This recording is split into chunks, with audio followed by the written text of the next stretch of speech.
Hello guys, welcome back to my channel and enjoy this fanfic part 2.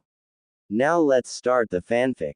Ba, ba, ba, ba, ba, babbled baby Naruto as he finished eating his mashed banana with his fingers and got about half of it around his face and on his bib.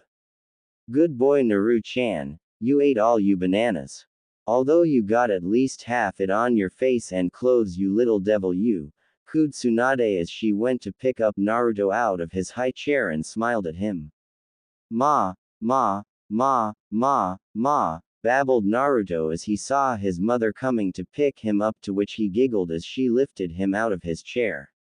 You're a messy little boy, aren't you? Aren't Naru-chan? Tsunade continued to coo as she looked down at her messy son, who just giggled more, then put one of his fingers in his mouth to make himself look innocent and more adorable. She just shook her head and smiled slightly. You're just like your father, a real charmer when you want to be. Naruto laughed and clapped his small hands together as if agreeing with her. Shizune. I'm going into the next room to change Naru-chan out of his messy clothes. Will you please clean his high chair up and put it away while I'm doing that? Tsunade called as she went to the next room. Certainly Tsunade-sensei, Shizune answered from the kitchen. As Tsunade was changing Naruto out of his dirty clothes, she thought about when she left Konoha and when Naruto was born. During that time not much had happened since Tsunade made sure to keep a low profile. This past year she had traveled mainly around Fire Country and the other smaller nations with baby Naruto and Shizune. They would stay in small villages, towns, or cities for a few months before they would move off again, not wanting to attract unwanted attention. When they traveled or was not in the privacy of her current home, she would put a special henge over herself and Shizune to change their appearance to everyone but Naruto, so that he would not get scared or confused when he did not recognize them. This was to make sure that if someone was looking for them, they would be unable to know where to start looking. As they traveled to different places, she would offer her services as a healer to people with different illness or injuries. Though she did not need the money, since the money Minato had set up for Sarutobi to send them through her slug summons was enough to allow them to live simple but comfortable lives. Tsunade did it because it made her happy and gave her something to do when not caring or playing with Naruto. Also during the year, Naruto was growing up to be a very active child. He loved to play around in his playpen with his different toys, and when he started crawling about 3 months ago, he could hardly stay in the same place for too long. He would also grab anything he could get his hands on and that he could put in his mouth. On more than one occasion, Tsunade and Shizune had just barely stopped Naruto from swallowing or choking a coin, a marble, and other small objects. He also had a knack for getting into trouble. On several occasions Naruto somehow climbed up onto a chair, table, or even a shelf whenever he saw something he wanted on them. This resulted in him nearly falling off and getting hurt each time, but thankfully Tsunade or Shizune were able to catch him and keep him from getting hurt. Though Tsunade nearly had a heart attack each and every time it happened. It was after the second one of those incidents that both Shizune and she decided that one of them would always have Naruto within eyesight for their own peace of mind. After Tsunade finished changing Naruto, she lifted him up in her arms and cooed, "Now that you're nice and clean again, you're a handsome boy. Aren't you, my little Naru-chan?" Naruto just replied by squealing in delight and clapping his hand again. Tsunade then went out to the main room where Shizune was just finishing putting away Naruto's high chair. She then went to sit down on a chair and began to loosen up her robes and lowered the strap to her bra to expose her left. She then brought Naruto up to it so that he could start feeding. After which Shizune then went to another chair opposite Tsunade and began to read a new medical book she had recently bought. It was just about 5 minutes after Tsunade began that someone suddenly came through the open window that was next to her. With Tsunade so engrossed with feeding Naruto and Shizune in her book, both of them failed to notice the intruder. When the intruder saw Tsunade's current manifestation and what she was doing, he suddenly let out a large cry. Ah! After which the intruder was sent across the room by a massive nosebleed and hit the wall hard, knocking the intruder out. When the two women heard the cry and the thud of the intruder hitting the wall, they both immediately sprung into action. Tsunade went into a protective stance covering Naruto, who was crying after being interrupted from his feeding time, while Shizune went into an offensive stance with her senbon needles out and ready. When the two women looked over at the unconscious intruder, Tsunade growled under her breath angrily and began muttering curses upon seeing whom their guest was. Said intruder was twitching a little with blood coming from his nose and a very perverted smile on his face and drool coming from his mouth. Of all of people and of all times, Tsunade said sourly as her right eye twitched several times, he had to show up unannounced. Jiraiya-sama, Shizune said a bit worriedly as she went over to the now unconscious toad hermit. Shizune, leave him until I at least finish feeding Naru-chan.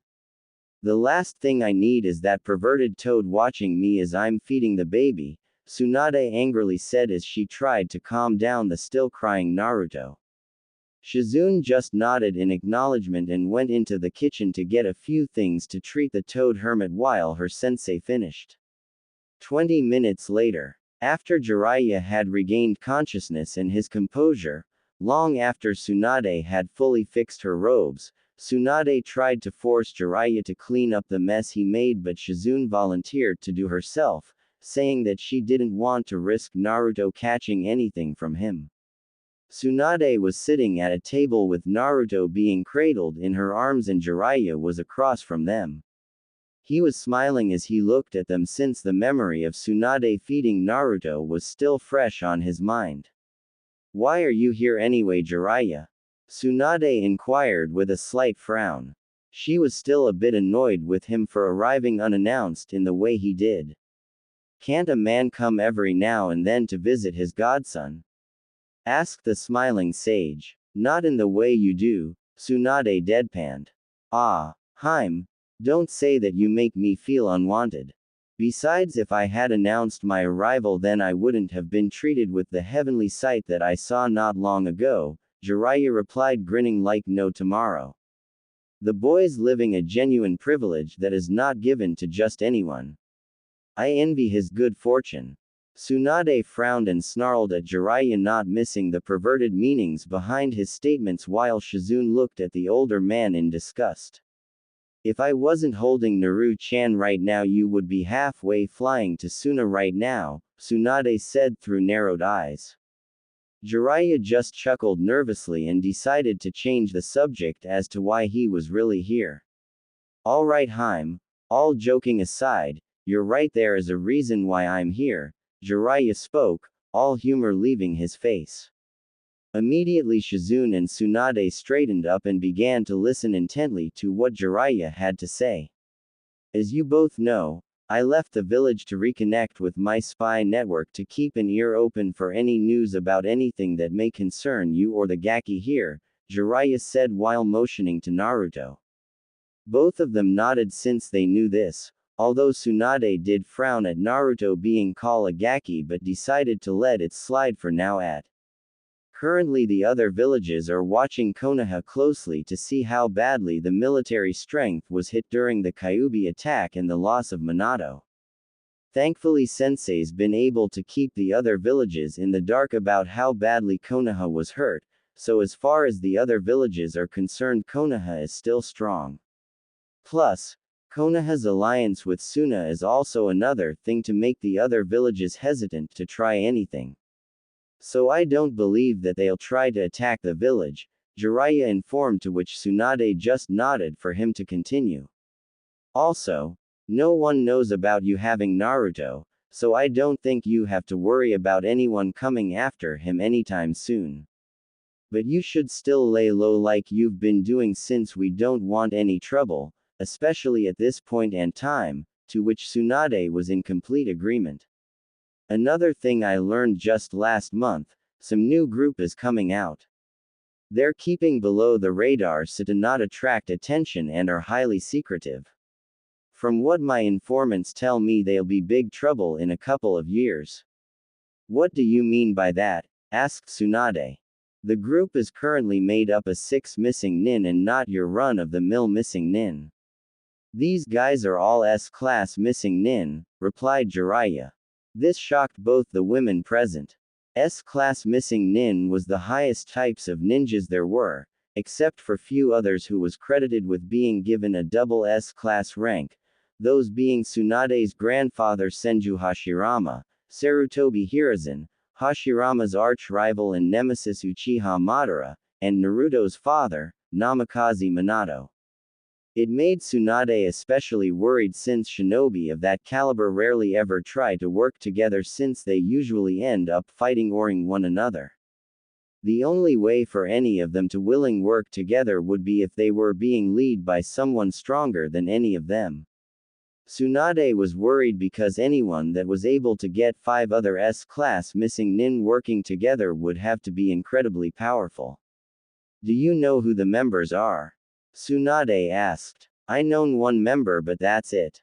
The rest I don't since like I said, the group is highly secretive, responded Jiraiya. Who is the member that you know of? Our old teammate, Orochimaru. Tsunade frowned upon hearing this. Although she was not there when Orochimaru's treasonous acts were revealed by Sarutobi, she had heard about them not long after. Although she had severed her ties with Konoha, his betrayal still hurt her. He was still her friend at one point. I'm surprised he would be willing to work with others again considering he usually prefers to work alone, spoke Tsunade. My guess is it was a matter of convenience.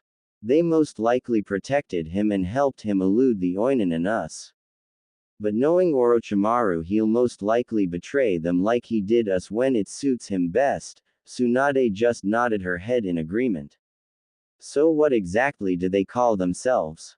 Surely their group goes by some kind of name, and what exactly do they want since S-class missing nins wouldn't really work together without some kind of reason? Shizune asked. They call themselves the Akatsuki and you can recognize them by what they wear. They all dress in the similar outfit. Each member wears dark cloaks with red clouds with a red interior, a chin-high collar, and wear a conical straw hat with small spike-like balls hanging down to cover their faces. As for their plans, I don't really know for certain, but from what my sources tell me, they're going after Jinchuriki. To be more precise, they're after the bijus inside the Jinchuriki, Jiraiya answered, shocking both women and causing Tsunade to hold onto Naruto tightly. Are why you certain, Jiraiya? Asked a worried Tsunade, to which the sage just nodded. My advice, Tsunade, is that if you ever see anyone who matches the Akatsuki description, get out and run as far away as you can. Although you could possibly take on and beat one of them, but these guys travel in pairs. When you see one, the other is not far behind, and not even you could take on 2 S-class nin by yourself and protect Shizune and Naruto simultaneously. Tsunade could not help but reluctantly agree with what Jiraiya had said. Do you know what they want the bijus for? No, I don't, but whatever it is, I bet it not good. But despite this, there is some good news, since they have no idea about who the Jinchuriki of the Kyuubi is. Sensei's keeping a tight lip on it all. They know for sure that the Kyuubi is sealed into a child, but they don't know which one, and not counting Sensei were the only ones that know that Naruto is Jinchuriki of the Kyuubi. As long as that is kept a secret, they shouldn't come after him. This of course gave Tsunade some relief, but the nagging fear in the pit of her stomach was still there. Also, from what I have gathered, they won't make any real move against any of the other Jinchuriki for a while, since they are still trying to recruit more members for their group and funds for financing the operations, whatever they are. It'd be a few years before they make any real move against anyone, and it means we still have time to prepare. Naruto, which got a look from Tsunade that said he better not be talking about what she thought he was thinking of. Now Tsunade, don't give me that look.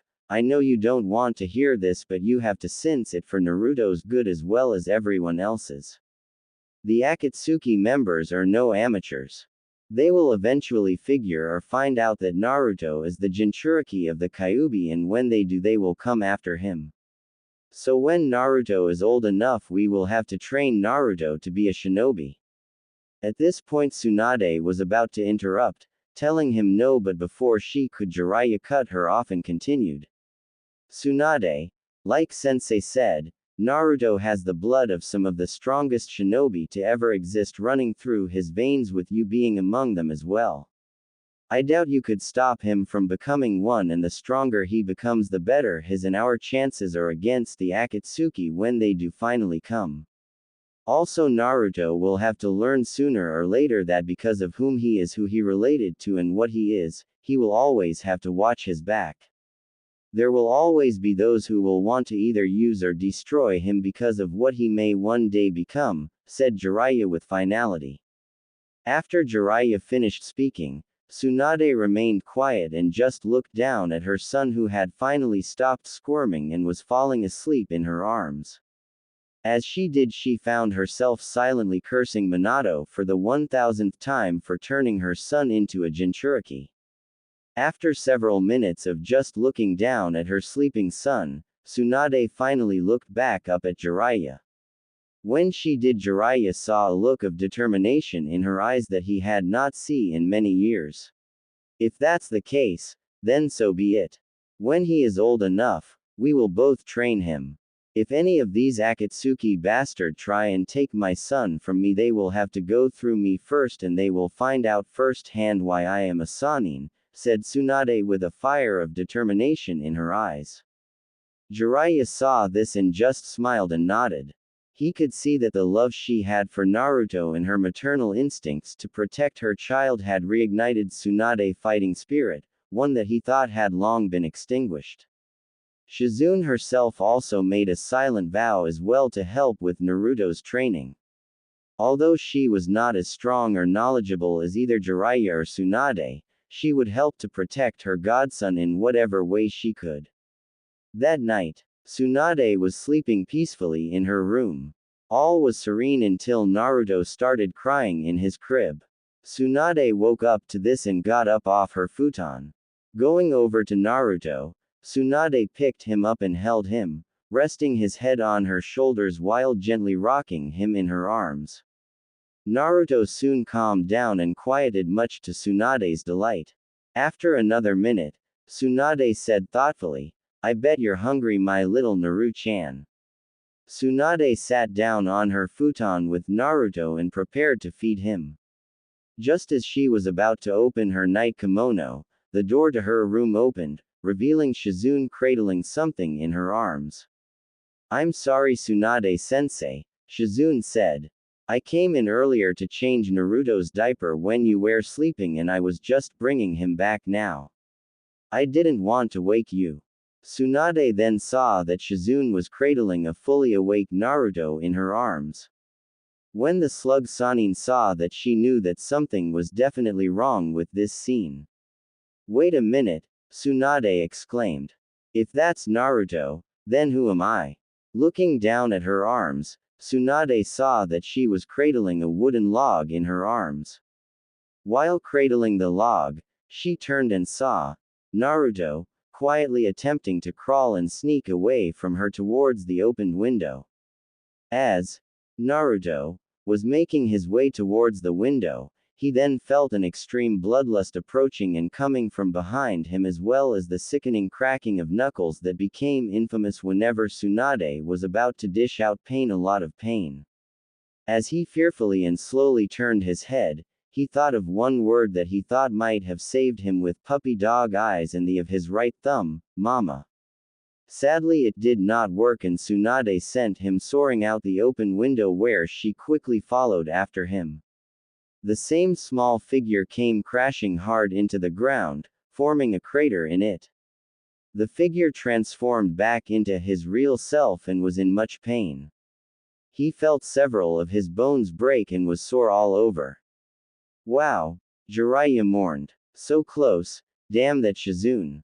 I was just a few seconds away from paradise, and I was really looking forward to having some of that good stuff she treats Naruto to. But before Jiraiya could finish what he was saying, he suddenly felt a dark shadow hovering over him as well as a familiar bloodlust onder intent on him again. He slowly and fearfully turned around and was again faced with Tsunade, who had a sadistically sweet smile on her face again. You didn't think you get off that easy, did you? Tsunade asked rhetorically as she hovered over him. As she came closer to him, Jiraiya could only whisper one word. Mercy. But sadly for the Toad Hermit there would be none. For about 10 minutes, terrifying screams of pain and abject misery could be heard by all who were still awake. Several miles away, a young couple who were quietly looking up at the full moon and a bright star in the night when suddenly the women pointed up at a small object was soaring through the air. Look, it's a shooting star, let's make a wish. I don't think that a shooting star, sweetheart, said the man. Then what is it? Asked the women. I don't know, he replied when suddenly a loud ear-splitting cry. Yahoo hoo hoo hooey. Several miles further away, the shooting star then came crashing hard into the ground, forming yet another crater. The shooting star was in fact Jiraiya, who slowly crawled out of the crater before checking himself for whatever additional damages that was done to him by Tsunade's beating and as a result from the impact to the ground. In any case, he was in for a long crawl back to Tsunade house and a whole world of pain.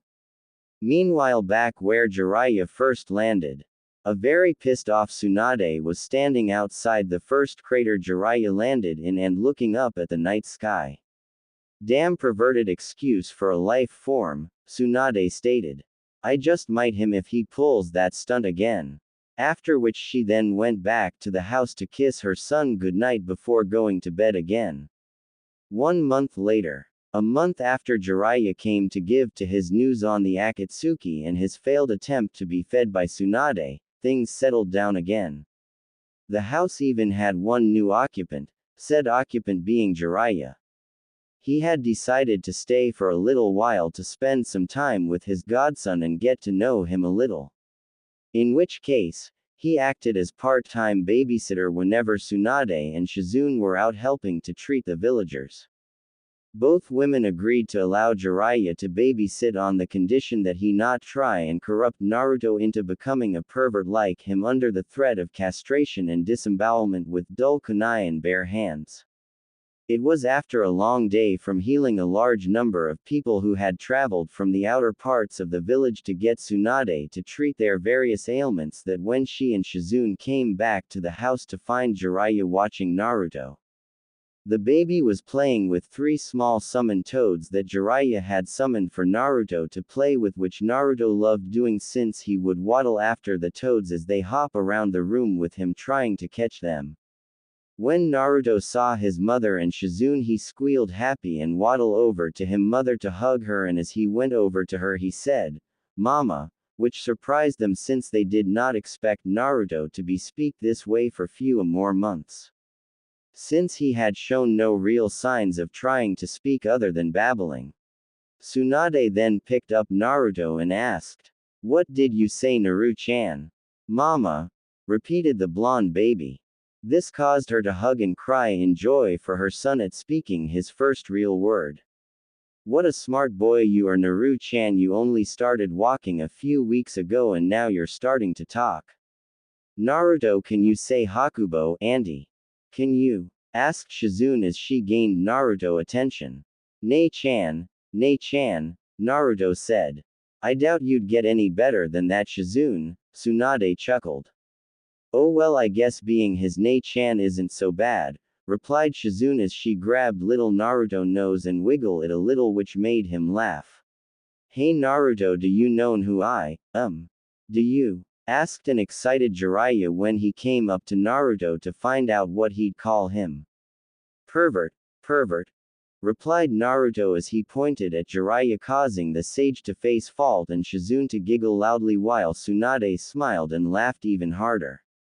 "That's my little boy, such a smart boy just like his Ka-chan," laughed Tsunade as she turned around to go into the kitchen with Naruto. I resent that remark. I'm not a pervert, cried Jiraiya as he stood up. Then what are you? Asked Tsunade turning around slightly. I'm a super pervert, grinned Jiraiya, after which an annoyed Tsunade elbowed him in the face and sent him flying to the other end of the room, resulting in him hitting the wall. Damn pervert, muttered Tsunade as she went to the kitchen with Naruto and Shizune following closely behind. 1 month later. Currently Jiraiya was in Tsunade's house watching over Naruto again. Tsunade and Shizune had gone out to a small farm several miles out of the village to help the daughter of the farmer who was severely ill and in need of treatment. As he was watching Naruto, he was also trying to come up with new ideas for his latest book, but unfortunately he was having a severe case of writer's block. After a while he decided to take a walk around the village since he thought that the fresh air and exercise would do him good and re-energize his writer's imagination. As he walked around the streets of the town carrying Naruto, many young girls and women came over to him when they saw him carrying him. They started to surround them, commenting on how cute he was and adorable his whisker marks made him. Soon enough Jiraiya quickly realized that Naruto was a babe magnet and began cursing himself for not thinking of the sooner. After the women that had surrounded him and Naruto left, Jiraiya quickly ran to the village hot springs entrance where he knew that most women came out at this time to go home for the night and quickly put his plan into action. When Jiraiya saw a group of women coming out of the hot springs, he quickly acted as though he was about to enter himself. Jiraiya began to hum when the women ran toward him, commenting on how cute Naruto was. Yes ladies, he is very cute, isn't he? Queried Jiraiya. Is he yours? Asked a random woman. Why no, he isn't, he's actually my godson. The women then began to swoon over Naruto, commenting how adorable he was with his whisker marks or how beautiful his eyes were, and asking more questions about him to Jiraiya, who was far too busy looking at theirs to answer any of their questions. As all this was happening, Naruto grew more and more confused as to why all these strange ladies were surrounding him. Unfortunately, the confused look that appeared on his face made him all the more adorable to the women, who began to pinch his cheeks and ruffle his spiky hair. Jiraiya smiled as he continued to ogle the swooning and silently thanked Kami for his godson's cuteness. Things seemed as though they were only going to get better when Naruto tried to grab onto the woman's finger with his small little hand, which earned him even more attention from the women. Oh, he's trying to grab my finger. He's so adorable, isn't he? Said a brunette woman. Naruto, who was still a little confused at where he was, but when he looked up to see his godfather smiling back at him, he immediately giggled and decided to enjoy all the attention and began to bounce up and down in his godfather's arms, which only made the women attract to him even more. Jiraiya couldn't believe that Naruto could get him this much action and made a mental note to hint to Tsunade that he could watch him whenever she needed him to.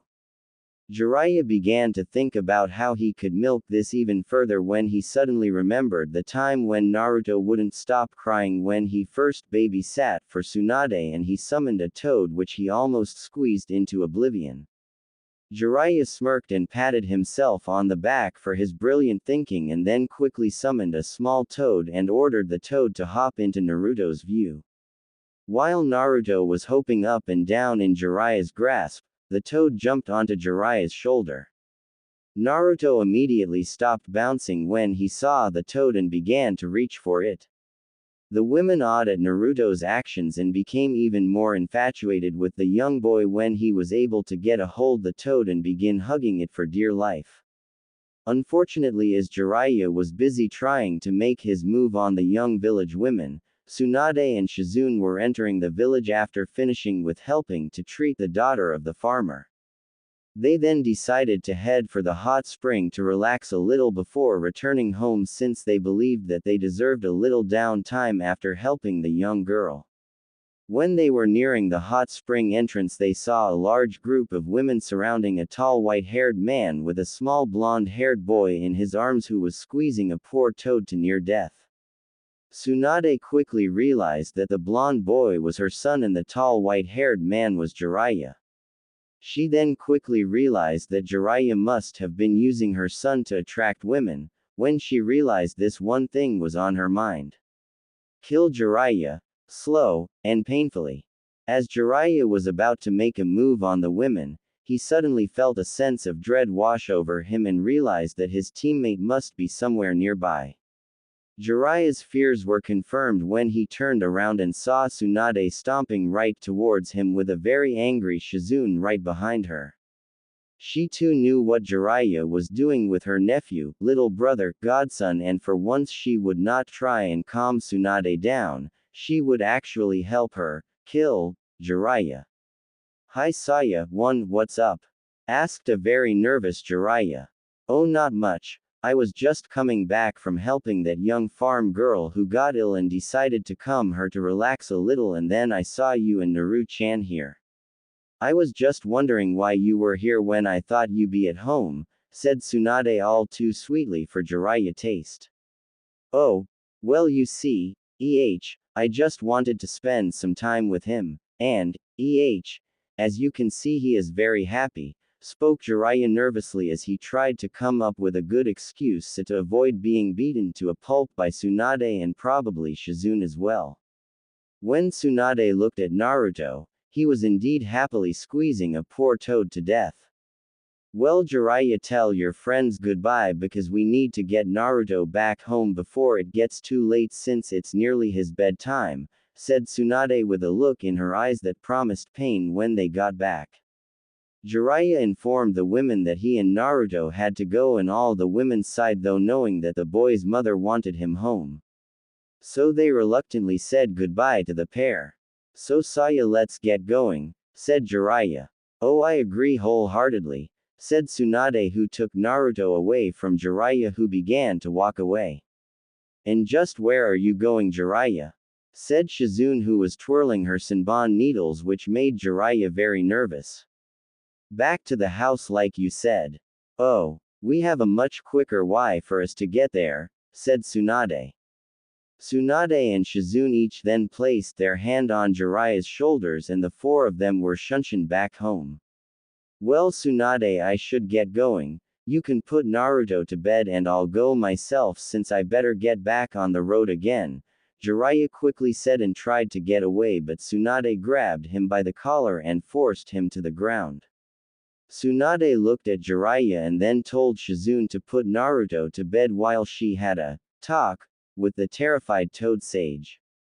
Shizune left the room with Naruto, who was cuddling the toad, while Jiraiya pleaded with Tsunade.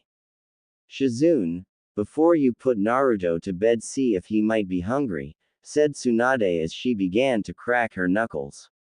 "I will, sensei, but please save a piece of him for me, please," Shizune replied as she went to the next room. "I'll try, but no promises." I'm sorry, I just wanted to take Naruto to meet some new people, that's all, I swear," pleaded Jiraiya on bended knees. They had began Naruto training when he was 4 and slowly increased the training little by little. At first they only had him running, but soon after they started him to teach him to read and how to channel chakra, do different exercises and wear weights. It had been a trouble getting him to settle down enough so to teach him to read, since like when he was a baby, Naruto was still a very active child who did not like to stay still long. But eventually they were able to get his interest into reading by having plenty of pictures with animals on it, since he enjoyed animals. Over time Naruto gained an interest in reading, especially if the books had pictures in it. Also, when they started to train Naruto in his chakra training, they learned that the best way to teach him was to visually show and explain it to him, so to keep his attention, since he could be easily bored. But even still, when Naruto started to train to control and use his chakra, they learned two things. The first was that he had very high chakra reserves for a boy his age. Currently Naruto's chakra level was that of a young genin, and although that does not seems very high, the fact that a 4-year-old boy had that level was astounding. When Tsunade asked Jiraiya about this, he said it was not unexpected for Jinchurikis to have high chakra levels. Due to them having a demon spirit inside them where their bodies would adapted to handle the strain by having their chakra coils thicken and reserves become larger, so they can handle the excel chakra that would come from their bijus after being diluted by their seals. The second thing they learned was that Naruto had inherited her natural flawless chakra control. They learned this when Naruto was given his first chakra control exercise and to keep a leaf stuck on his head, in which he got it on the first go after it was explained to him. It was proven even further when he was able to channel his chakra to his feet and walk up on a tree with just his feet. This was surprise, since in most cases whenever someone had large chakra reserves their control was not very good. While when someone had excellent chakra control they had small reserves, but Naruto had both without either of the negative effects. When Tsunade and Jiraiya learned this, it pushed away any remaining doubt about Naruto being a highly skilled ninja one day. The reason why Naruto was doing the exercise now was to help increase his stamina, not that it needed much improving since Naruto proved to be a stamina monster, and in the increase of his chakra reserves while at the same time keeping his control high as well. Okay Naru-chan, that enough for today. Why don't you take a break for today since you don't want to overexert yourself by training too much, said Tsunade as she saw her son was getting tired. But Ka-chan, pant. I can, pant, still, pant, keep going, pant, said the clearly tired boy. Tsunade just smiled at her little boy trying to act tough. I know that Naru-chan, but why don't you and me go into town and have an ice pop since it's such a warm day and as a reward for working so hard? At this little Naruto smiled and jumped up and yelled happily at having a treat, after which he and his mother went downtown. Not long after, Naruto and Tsunade were walking through town, each licking an ice pop. Tsunade had her special genjutsu on where everyone in town saw her as a medium-sized raven-haired woman with blue eyes, while Naruto just saw her as she usually was. As they walked by, Tsunade saw an open casino and decided to have a look around, where she and Naruto went in. Although Tsunade had swore not to gamble away their money like she used to before she had Naruto, she did do a small bit of gambling by doing the slots and only spending a small amount. As they walked around the slot area, Tsunade saw a quarter on the ground and picked it up. She then decided that one go at the slots wouldn't hurt. Just when she was about to put in the coin, Naruto suddenly spoke up. Ka-chan, what are you doing? I'm just playing a game that grown-ups play for fun, replied Tsunade, since it was kind of true. Can I play? Asked Naruto, who was still licking his ice pop. At first Tsunade would have said no, since Shizune would most likely lecture her about giving Naruto her bad gambling habits, but she decided that one go at the slots would not make her Naru-chan an addict.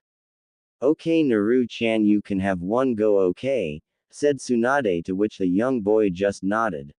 She then showed him where to put the coin and then held him up so he could pull the lever.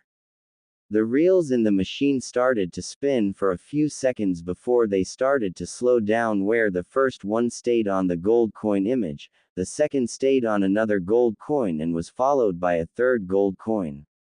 After which the slot machine started to light up, the bells in the machine started ringing as well, where coins then started to fall out the machine. Naru-chan, you won, cried a shocked Tsunade. I did, yay, said the boy happily. Can I do it again? He asked. WWE, why not, it couldn't hurt, said Tsunade, thinking Naruto might as well as used his lucky streak while he had it. For the next hour Naruto kept playing the slots, and every time he won. It was unbelievable. Tsunade had never heard at anyone being so lucky at gambling before in her life. Figures, while I get all the bad luck when it comes to gambling, but my kid has all the luck in the world and is natural gambler. This must be Cammy bitch slapping me again like this, though Tsunade annoyed. It was as she was thinking this that Tsunade quickly decided to try something else to see how lucky her son really was. Hey Naru-chan, how about we go try another game? Said Tsunade. Okay. After which Tsunade quickly brought all the buckets that she had gotten to carry the coins Naruto won and ground them to be exchanged for chips. After then she then brought Naruto and the chips to the crap table where she simplified the rules, where all he had to do was throw the dice and try and keep getting good numbers like 7 with the dice. After Tsunade had placed Naruto bets for him, he began to throw the dice like he was told, and like with the slots Naruto kept getting the numbers he needed and was cleaning house at the crap table. My little Naru-chan, a gambling genius, cried Tsunade happily as she hugged his son tightly when she was seeing how much money her son was winning. Naruto just struggled to breathe as his mother smothered him in between her two large mounds, much to the envy of the men who were watching Naruto play. After the dealer at the crap table had told them that they could no longer play there, Tsunade decided to take their winnings, a stagger 20 million ryo in chips, and went to the roulette table and put Naruto gambling luck to the true test. Okay Naru-chan, this is simple, all you have to do is tell Ka-chan what number to pick and money we put the money on it, okay? Remember what Ka-chan said earlier, it all or nothing, said Tsunade, to which Naruto in understanding. Tsunade placed the boxes full of chips on the table, and just when she was about to ask Naruto what number, a familiar voice shouted out which make her cringe. Sensei. Several minutes earlier, Shizune was travel through the streets with her shopping with Tonton and was on her way home when she suddenly saw a large group of people in the local casino. As she walked by, she heard some people mutter about some women and her kid were cleaning up in the casino. Deciding to have a look, she went in, and when she did, she saw the women was none other Tsunade with Naruto betting at the roulette, at which point she cried out angrily to her sensei. He, Shizune, how it's going, spoke Tsunade like a kid who had its hand caught in the cookie jar. I was fine until I came in here to see what all the fuss was about and found my sensei using her son for gambling, spoke Shizune angrily. Oink! Cried Tonton angrily at her mistress. Hey now Shizune, calm down, it not like that, you see. After Naruto's training I decided to treat him to an ice pop, and when we saw the casino I came to have a look and I found a quarter on the floor. After that I was just going to have one go when Naru-chan said he wanted to, and I let him, thinking it wouldn't do any harm. When he did play he kept whining and whining at the slots and then at the crap table. He a gambling genius and has more luck than a 4-leaf clover, said Tsunade trying to explain herself. I don't what your reasons are, you had no, said Shizune angrily before she was interrupted by Tsunade. But he won over 20 million ryo already.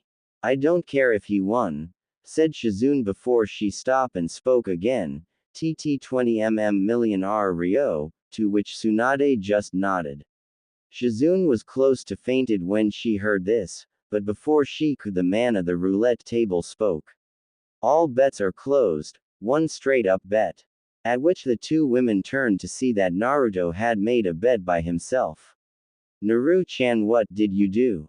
Cried Tsunade. I did what you said, Ka-chan. I went all or nothing and beat all the money on number 2 red, replied Naruto happily, which caused his mother to cry in frustration and making her cruise herself for her poorly chosen words.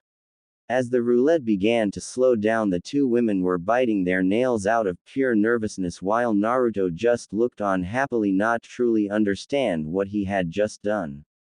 As the ball began to slow down further and was hoping along the other slots.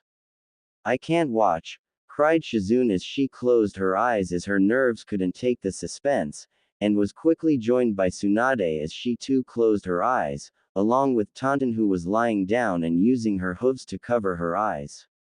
As Tsunade did, she just saw the ball hoping into black, and thinking that they lost, Tsunade was ready to hear the man say the house won. But instead of that, the man said, 2 red player wins and has broken the bank. At this, Tsunade popped open her eyes and saw that the ball had indeed landed on 2 red and it must have hopped out 00 black rights when she closed her eyes and hopped into 2 red. Tsunade quickly raced over to her son and started to smother him in between her giant mounds again, much to the envy of the male population again, and cry at how happy she was and proud of her little gambling genius son. Shizune on the other hand just fainted, since when she heard that Naruto won she quickly calculated that on the odds of 36 to 1. Multiplying that to the 20 million that Naruto had won and bet in a single straight-up bet, which added up to Naruto winning over 720 million ryo. After they had got all the winning, they cashed out and sealed all the money into a scroll and quickly left. If they had stayed, they would have seen the casino owner crying, since his casino was ruined now. When they got home, Shizune berated Tsunade for taking Naruto and having him gamble for her, and told her that she was forbidden to take Naruto to a casino ever again, much to Tsunade's annoyance. She also had the money that Naruto won sent to Sarutobi so he could put it in Namikaze account, since the money was his since he won it all. Although Tsunade did cry at the loss of all the money and all the things she could buy with it. Konoha the next day. Currently sitting at his desk, the Sandaime Hokage was reading Jiraiya's newest book Ika Ika Violence, since today was one of the few days that he had no paperwork. As he was reading, there was a sudden poof, and when he looked away from his book he saw one of Suon's slug summons on his table with a scroll on its back. "Greeting Hokage-sama, I have a message from Shizune-san," spoke the small slug. "What you that message be then? She would like you to put the money in this scroll into the Namikaze family account." "If I may ask, how much is in this scroll?" asked the old Kage as he took the scroll. 720 million ryo, replied the slug summon plainly. "Okay, that's 720 miles, said Sarutobi as he was about to stand up when he suddenly realized what he heard and fell down on the ground with pure shock. He quickly stood up and looked directly at the slug sum and shouted. "How the hell did they get 720 million ryo? Young Master Naruto won it all when Suon-sama took him to a local casino," replied the slug summon. "She took a 5-year-old boy to a casino and he won over 720 million ryo by himself," replied Sarutobi in disbelief, to which the summon only nodded. "What the hell is she teaching that boy?" sighed the old man, who was now trying to think how he was going to explain this massive input of money to the bank manager, let alone Seiwa Genji, the man who manages the Namikaze accounts businesses. After which the summon just left and the old Hokage got out of his seat to go to the bank, and as he did he could not help but chuckle a little. It seems that young Naruto has not inherited you bad luck at gambling, Tsunade. In fact, he has the direct opposite in terms of gambling and you. I look forward to what other surprises young Naruto will have for us when he comes to Konoha, though Sarutobi. 1 month later. Currently Tsunade was sitting in the living room reading a medical book in her new house, since they had to move out of the last town they were in, due to the fact that a 5-year-old kid winning 720 million ryo kind of draws attention to you. As Suon read the book she could not but sigh, since today was her birthday and the only one who remembered it was Shizune, who got her this book. Although she was grateful for the book and that Shizune remembered her birthday, she was still a bit down since Shizune was the only one who remembered. Hence it would have been nice for someone else to remember and get her something like a nice bottle of sake, chocolates or flowers even. Just as Suon was about to continue to read her book, she suddenly heard a shout. Ka-chan, where are you?" cried Naruto.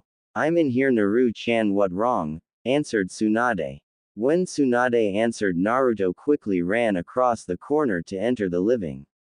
When Suon saw Naruto, she also saw him carrying a small Prunus cerulata bonsai tree in a small flower pot. "Here, Ka-chan. Happy birthday," said Naruto, holding the small bonsai tree to his mother. At first when Tsunade saw the small tree she did not know what to say, but she soon got over her surprise and took the bonsai tree from her son and looked at it.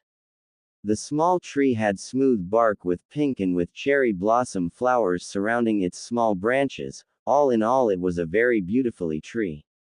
Tsunade then began to get teary-eyed and quickly put down the bonsai tree and then grabbed Naruto into a smothering hug, to which the poor boy could barely breath.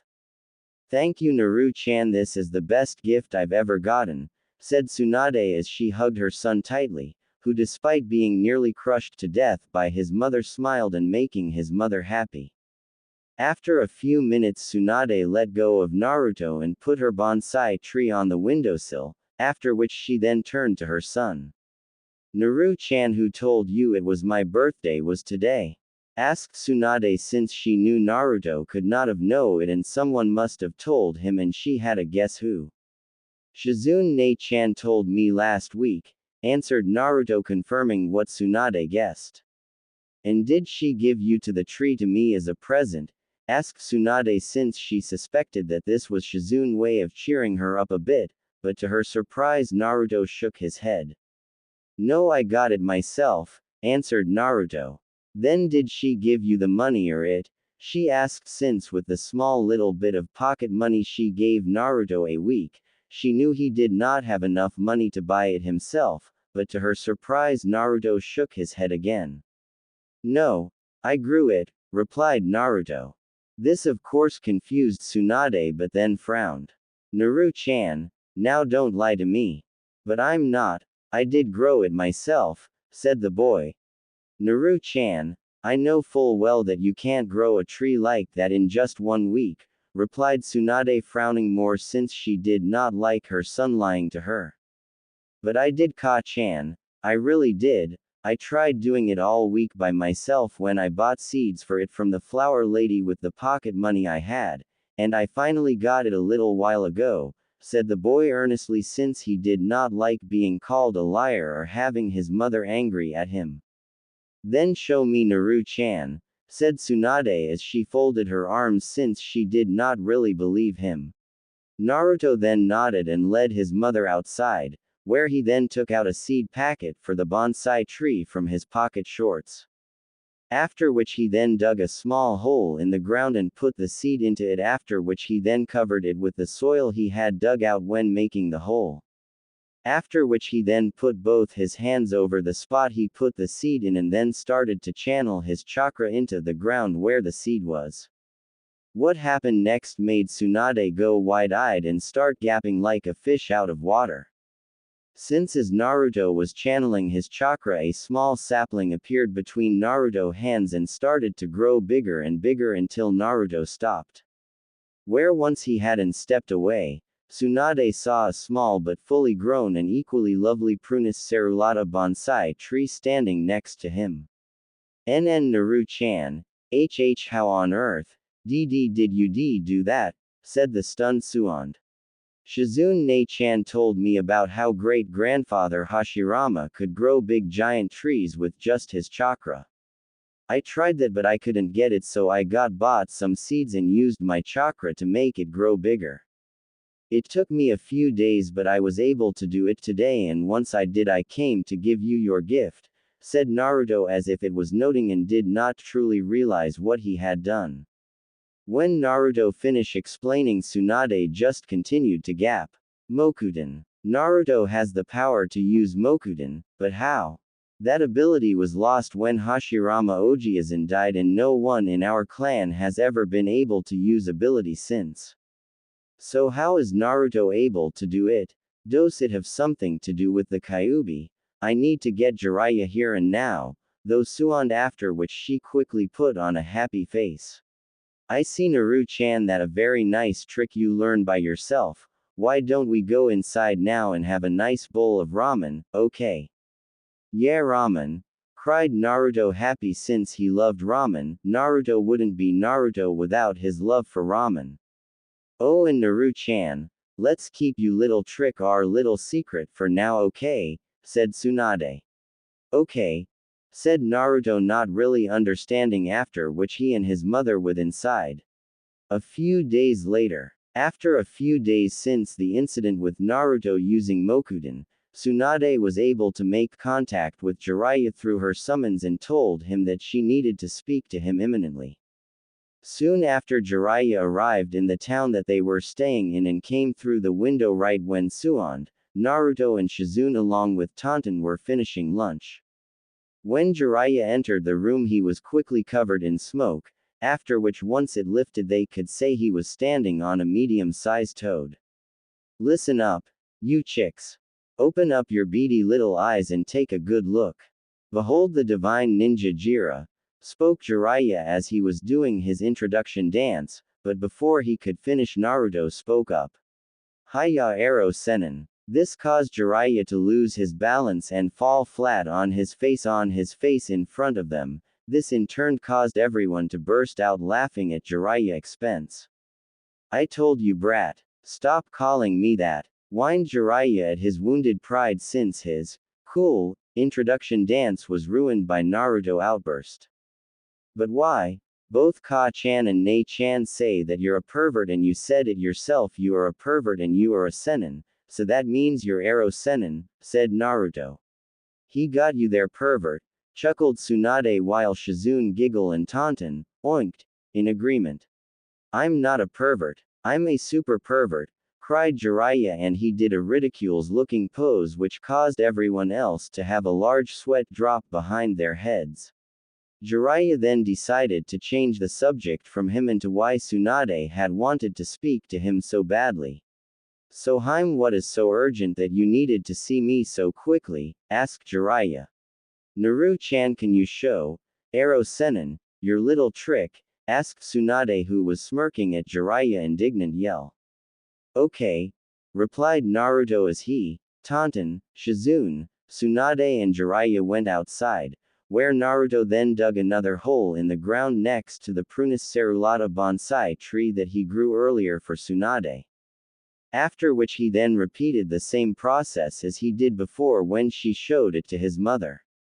When Shizune saw this she could not help but be surprised since although Tsunade had already told her of Naruto abilities, it was still surprising to see Naruto being able to use the same legendary ability as the Shadaime Hokage.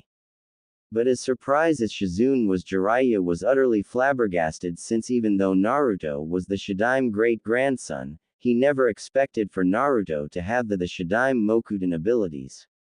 Since it was long believed that despite it having all the characteristics of a bloodline it was never classified as one, since neither Tsunade, her brother nor their father or of the Shadaime other relatives had inherited it, hence it was just believed to be a mutation. This changes everything, thought Jiraiya. Naru-chan, you go play with Tonton for a little while I talk to Jiraiya, okay? Said Tsunade as she smiled down at her son. Okay Ka-san. Come on Tonton, let's play tag and you're it, said Naruto as he ran off. Tonton just went, oink, and went off to play with Naruto. When Naruto and Tonton had left, Tsunade then turned to Jiraiya with a serious look on her face. You can see why I wanted to talk to you immediately, said Tsunade and turned to face Jiraiya, who had an equally serious face and just nodded on what Tsunade had said since he was in deep thought. Jiraiya, is this an effect of the Kyuubi being inside Naruto? Asked Tsunade. No, I don't believe so, since although there has never been a Jinchuriki for the Kyuubi before, I'm still certain that isn't a side effect of Naruto having the Kyuubi inside of him, since it doesn't match the abilities that the Kyuubi is known to have. Although Jinchurikis are each given special abilities by their bijus, for example the Aikibi no Shukaku Jinchurikis always have the ability to control and manipulate sand. But in Naruto's case no, since the Kyuubi abilities have no connection to nature or Mokuden but your clan dos, hence I believe Naruto has just reawakened the Mokuden ability. But how is that possible? Mokuden is a mutation that only appeared in my grandfather, it isn't a bloodline, replied Tsunade. Well, it seems that we were wrong, since it the only answer as to why Naruto has it, spoke Jiraiya. Then why is it that my grandfather was the only person to be able to have it? Why didn't my father? Nawaki, myself inherit it from him or any of the other members of my clan have the ability to use Mokuden as well? Asked Tsunade. The only reason I can think of is something that I read a while back when I was training in Myobokuzen, during which I came across an ancient record written by a sage long back when the great shinobi clans were only being founded. In the scroll it spoke how when the bloodlines were first showing up, it said that the bloodlines were unstable and many of the children of bloodline holders did not receive their parents' bloodline. It was not until a few generations more after the first bloodline holders of each bloodline did the bloodlines finally stabilize so that the other generations of the clans would have them. This can explain how not everyone in a clan with a bloodline can receive and use their clan's bloodline, since it may have not stabilized in certain people. The Uchiha clan is a prime example of this since only a quarter of its members can use the Sharingan, since it was only the ancestors of that part of the clan whose bloodline finally stabilized enough for it to be passed down to them. Spoke Jiraiya and continued. My guess is that your grandfather was the first person to be born with the Mokuden ability, and like with the first bloodline users, the Mokuden bloodline was too unstable to be passed on to his descendants like your father, your brother and you Tsunade. But it seems that the Mokuden ability has finally stabilized with Naruto, hence why he's the one to have it, finished Jiraiya. Tsunade just nodded since it made sense, and as a medic she knew a lot about genetics, and how some genetic traits are not always inherited by everyone in a family or clan, especially if certain genes were unstable. I'm also afraid that now with Mokuden, Naruto is in even greater danger than he was before, spoke Jiraiya again, which Tsunade frowned and nodded in agreement, while Shizune just looked confused and decided to ask why. But Jiraiya-sama, why is Naruto now in more danger with Mokuden? The reason is because when word reaches the other villages and certain organizations like the Akatsuki, they will come after Naruto, since he would be very useful to the Akatsuki, with his Mokuden powers. Especially if he is properly trained in it, he could help the Akatsuki greatly by subduing the other Jinchurikis, by using his Mokuden powers to suppress their Biju's powers, making them easier for the Akatsuki to capture them. Not to mention other villages would want him to use him as a weapon to use against other Jinchurikis, since the power of the Shadaime Mokuden is well known by all, where it could match even the Sharingan in terms of powers and certain special abilities. They would want it even more if I'm right about the Mokuden finally stabilizing and becoming an official bloodline where Naruto could pass it on to his future children. In which case they would use him as a breeder to make entire clan of Mokuden users, where they would have an entire clan with the power to suppress Bijus and controls them. Something that many villages would stop at noting to have, and if they could not have it they would have Naruto to keep others from having that kind of power. It would be even worse if they found out that Naruto was also the Jinchuriki for the Kyuubi, the strongest of all the Bijus. Because if you combine the power of a Jinchuriki that contains the strongest of Bijus inside him, with the power of Mokuden which can suppress Biju's powers and control them, you get a force that could be virtually unstoppable. In which every village in the elemental continent would be after Naruto and wouldn't stop until either they kidnap him and gain control of him or him and keep him from becoming a major threat to them. The Akatsuki would even pounce on him with everything they had, since Naruto could very well ruin whatever plans they have with the Bijus, spoke Jiraiya. Shizune paled at the thought of her godson, little brother, nephew being in now greater danger than before. Suan just frowned deeper and nodded in agreement, since she had come to the same conclusion as Jiraiya had when it came to Naruto's new ability when she waited for Jiraiya to arrive. So what do we do now? Asked Shizune. We have to increase and speed up Naruto's training more than ever now, since in a couple of years Naruto will need to be as strong as he can be to fight off enemies that will be coming after him sooner or later, said Jiraiya. Should we inform the Sandaime Hokage about Naruto having Mokuden? Said Shizune. No, we keep him in the dark about it, since the fewer people know about this the better, since there might be a chance that someone like Danzo could intercept the message or somehow learn about it if we tell Sensei. Beside, when Naruto does eventually reveal that he has Mokuden to the village, Sensei will have the excuse of not knowing and he wouldn't have to deal with Danzo or his supporters on the council, trying to usurp his position over how he didn't inform them about Naruto abilities, said Jiraiya. Do we really have to reveal Naru-chan abilities to village Jiraiya? Can't we just keep it secret? Asked Tsunade. We have no choice, Haim. Naruto will need to learn properly control and master Himokuden abilities if he going to stand a chance in the future. We can help him as best as we can, but still he won't be able to fully master or control his Mokuden abilities unless he gets proper training in it, answered Jiraiya.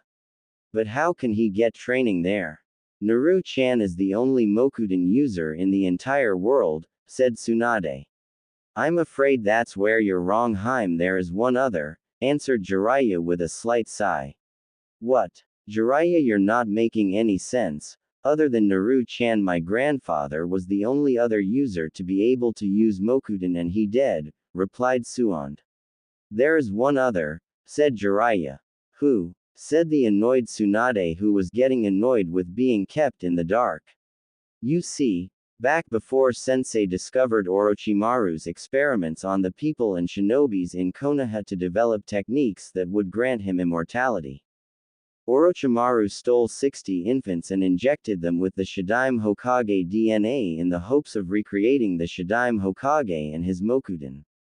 But before he could finish his work, he was forced to leave Konoha, since Sensei found out that he was behind the missing shinobis, civilians and infants.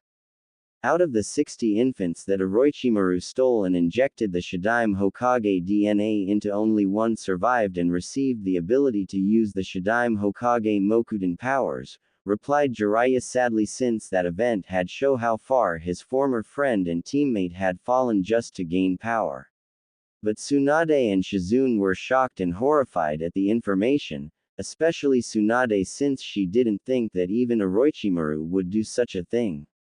But she had been wrong. Tsunade could not help but feel sick at what Orochimaru had done and swore if she ever saw the bastard she would skin him alive with her bare hands. Since as a mother and a medic, the very idea of experimenting on children in such a way turned her stomach. Jiraiya, why the hell wasn't I told about this? Said Tsunade angrily, since the idea of Orochimaru desecrating her grandfather's grave and using his DNA to experiment and murder innocent children made her furious. I'm sorry, Tsunade, but you had left the village long ago and the whole event was classified top secret. I only know because Sensei told, since he knew I was trying to track down Orochimaru, and he believed that I needed to know exactly what Orochimaru had done in the village. And who exactly is the child that survived Orochimaru experiments and gained my grandfather's Mokuden abilities? Asked Tsunade. The kid's name is Tenzo. He's 20 now and proven himself to be quite a ninja since he graduated out of the academy at age 6 and made Chunin a few months later. He's even one of Konoha's top Anbu and is one of Sensei's most trusted operatives, replied Jiraiya. And how skilled is he in using Mokuden?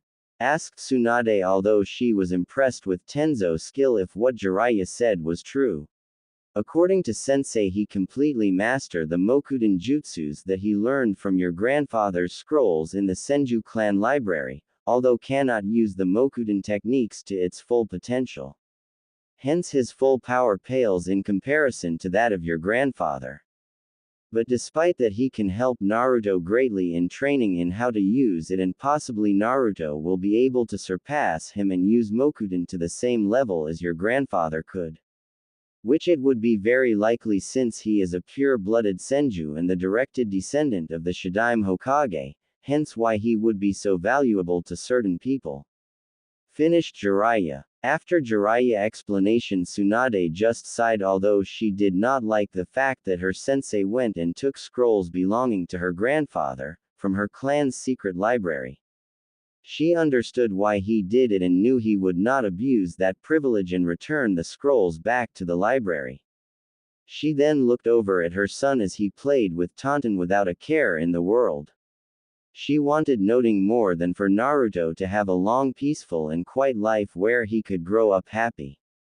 As well as have a family one day when he was older and live with them happily without having to worry about enemies attacking them or going through the hardship that he would as a shinobi.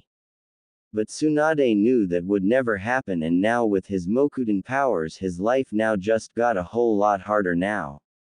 But regardless, she would help her son no matter what the cost to her and make sure that he becomes strong enough to defend himself and those he care about, and she would make sure that he would live a long and as happy a life as possible.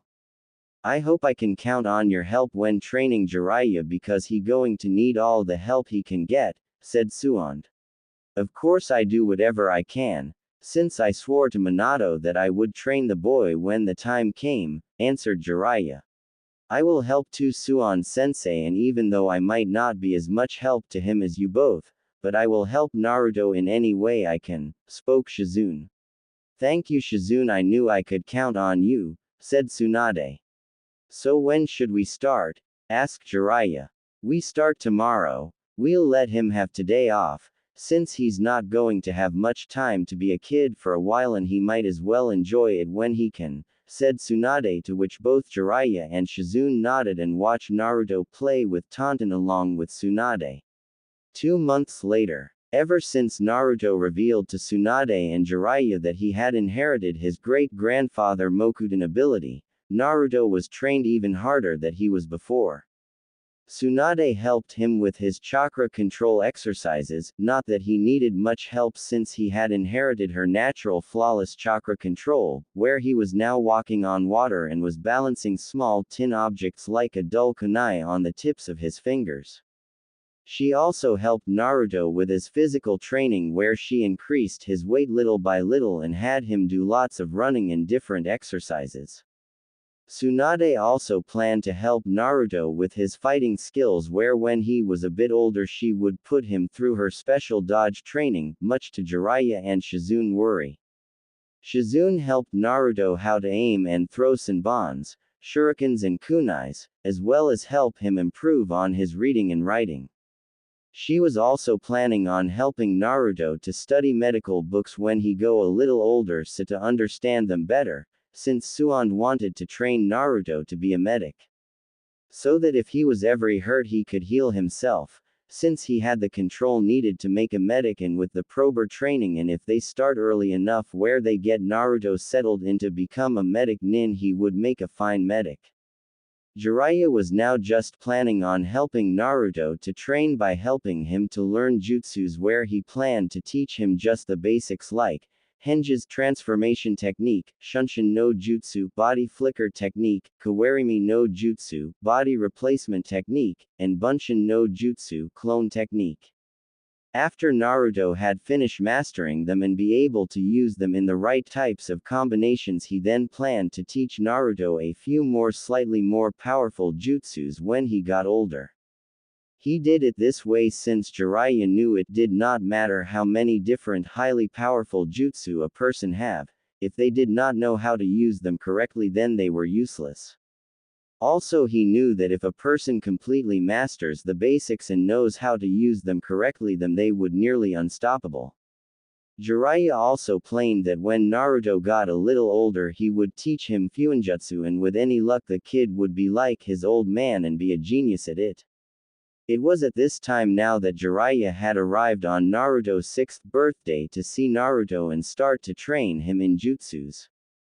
But when he arrived he found out that Naruto wasn't training today, instead he had the day off, and was celebrating his birthday with Shizune, Tauntaun and his mother. When Jiraiya arrived at the house he found Tsunade and Shizune together at the house cleaning up after their little celebration of Naruto's birthday. When he asked where Naruto was they told him that he was out in the backyard playing with Tauntaun again, with his new toy kuni and ninja mask that he got from Shizune and his new ninja teddy that he got from Tsunade. When Jiraiya went out he saw Naruto was playing ninja with Tauntaun, where he was chasing Tauntaun around with his ninja mask on and carrying him toy kunai and ninja teddy with him. "Hey brat, happy birthday," cried Jiraiya, getting Naruto attention. When Naruto heard him, he turned to see Jiraiya weaving and smiling at him. He took off his mask and ran over to Jiraiya. As Naruto was wearing a small white short-sleeved shirt with a spiral design on its front and wore blue shorts. Naruto had also changed a bit from in the last 2 months. He had grown a little bigger, and his whisker birthmarks that he had gotten when the Kyuubi was sealed into him were gone. Jiraiya theorized that when Naruto's awakened his Mokuden bloodline, his bloodline negated the physical effects that the Kyuubi had on his body, since the Mokuden power did suppress Biju chakra. Oh hey Arrow Sennin. This of course caused Jiraiya to face fall down onto the ground, but he quickly got up and started to yell at Naruto. Damn it brat, I told you not to call me that, cried the Toad Hermit. But why, it's true and it's fun, giggled Naruto, while Jiraiya just mumbled about youngest today showing no respect to their elders. So Arrow Sennin, causing Jiraiya to twitch his eyebrows in annoyance. Did you come to play ninja with me? Asked the young blonde. Sorry to say brat, but no I didn't. I came to tell you that I going to staying with you, Shizune, and your mom for a little while again, since I going to help you in your training, said Jiraiya. Oh, and what are you going to be training me in, Arrow Sennin? Asked the boy, since Naruto did not mind doing training since he found it fun. I going to be training you in jutsu, said Jiraiya, which caused the young boy to start shouting in excitement, since he had wanted to learn cool new jutsus but his mother wouldn't teach him any. So what are you going to teach me? Ha! Ha! Ha! Is it going to be some super cool water jutsu like Great Uncle Tobirama, or a jutsu that will let grow big gigantic trees like Great Grandfather Hashirama, or some super cool fire jutsus like Ka-chan told me Hiruzen Ojiazan can do? Asked Noro excitedly while he was jumping up and down. Sorry brat, but you're nowhere near ready for those kind of jutsus. I going to teach you how to do henges, Shunshin no Jutsu, Kawarimi no Jutsu, and Bunshin no Jutsu. When you fully mastered those and can use them in the right types of combinations, I will teach you some more, said Jiraiya. Whined Naruto, since he had wanted to learn loads of cool jutsus. Now I was going to teach you how to do Shunshin no Jutsu, but since it's your birthday we're going to leave that till tomorrow, since your mom told me that you have the day off today, said Jiraiya. OOOKKKKKKAAAAAAAYYYYYYY, said Naruto, since he was still down about not learning any super cool jutsus. Hey brat, don't be so down, I got a present for you, said Jiraiya, which caused the boy to smile immediately, since every kid likes getting presents. Here, said Jiraiya, taking a small brown paper package wrapped with twine out of his robe and handed it to Naruto. Thanks Arrow Sennin, said the boy, taking the package, and ignored the grumbling from Jiraiya about youngest today. Now enjoy brat, I see you later. I have to met some who helping me with my research for my next book, said Jiraiya as he giggled perversely. Research? What that, and can I come? Asked Naruto, since he did not understand, and though it might be fun.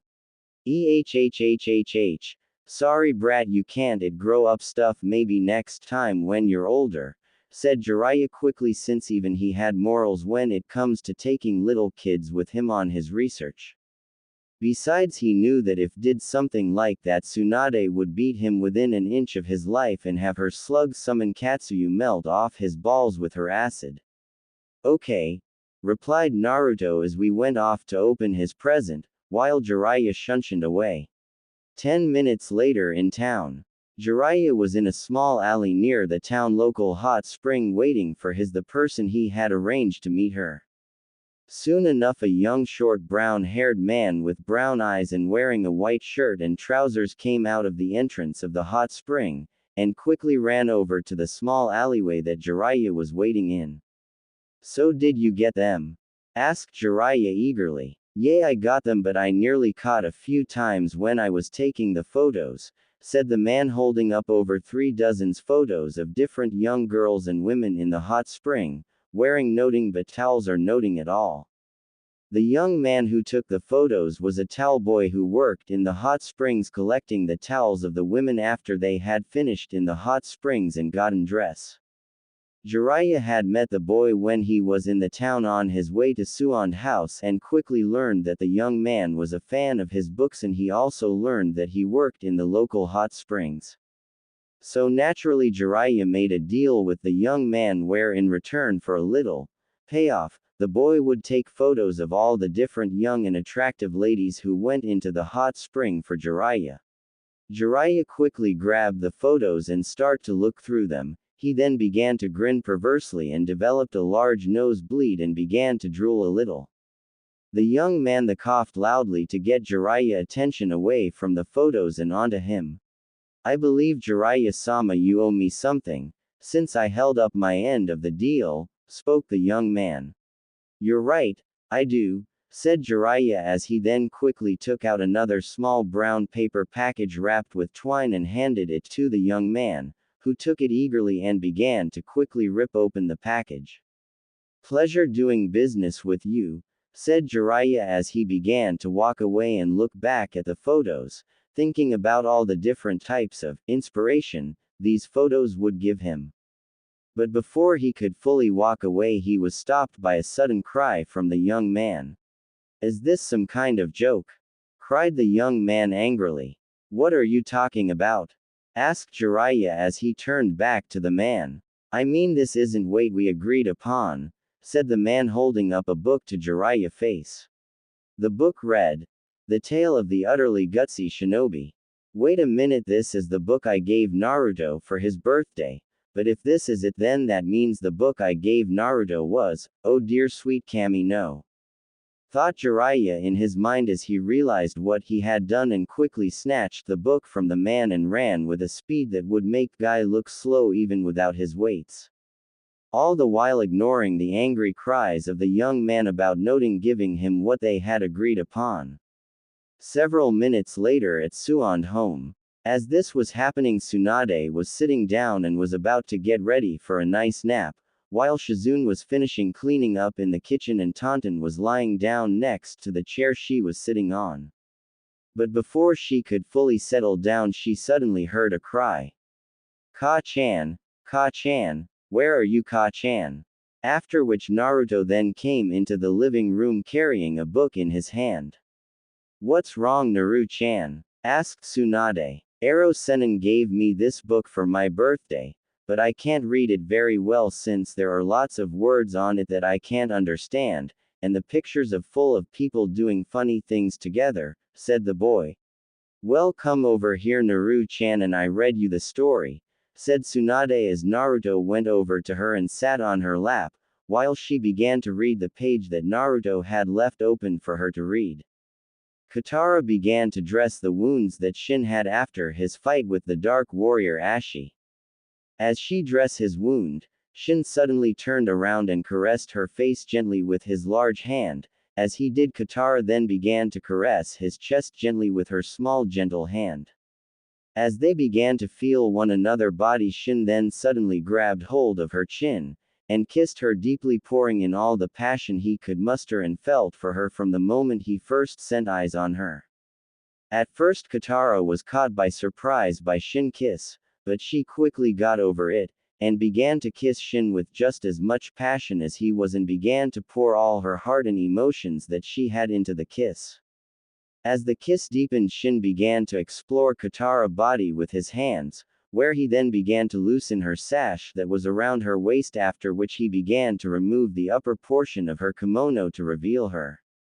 It was there that Tsunade stopped reading the book to her son and read it silently to herself of a minute or so, where she then realized what just she was about to read to her innocent baby. Tsunade then quickly skipped to a few pages ahead to where the pictures for the book were, and saw that what they were showing. She quickly covered her son's eyes so he could not see the images of the detail various adult images. Ka-chan, what wrong? Why aren't you reading the story? What's happening and why won't you let me see the picture? Asked the boy as he squirmed in his mother's arm and tried to get her hands off from covering his eyes, but Tsunade would not allow it. Tsunade then quickly turned to the cover of the book to see exactly what Jiraiya had given her son for his birthday, and what she had been reading to him, although she had an idea what it was. When she turned the book, she read the cover. Ika Ika Paradise, limited colored pictured edition, with author autograph, exactly what she had thought.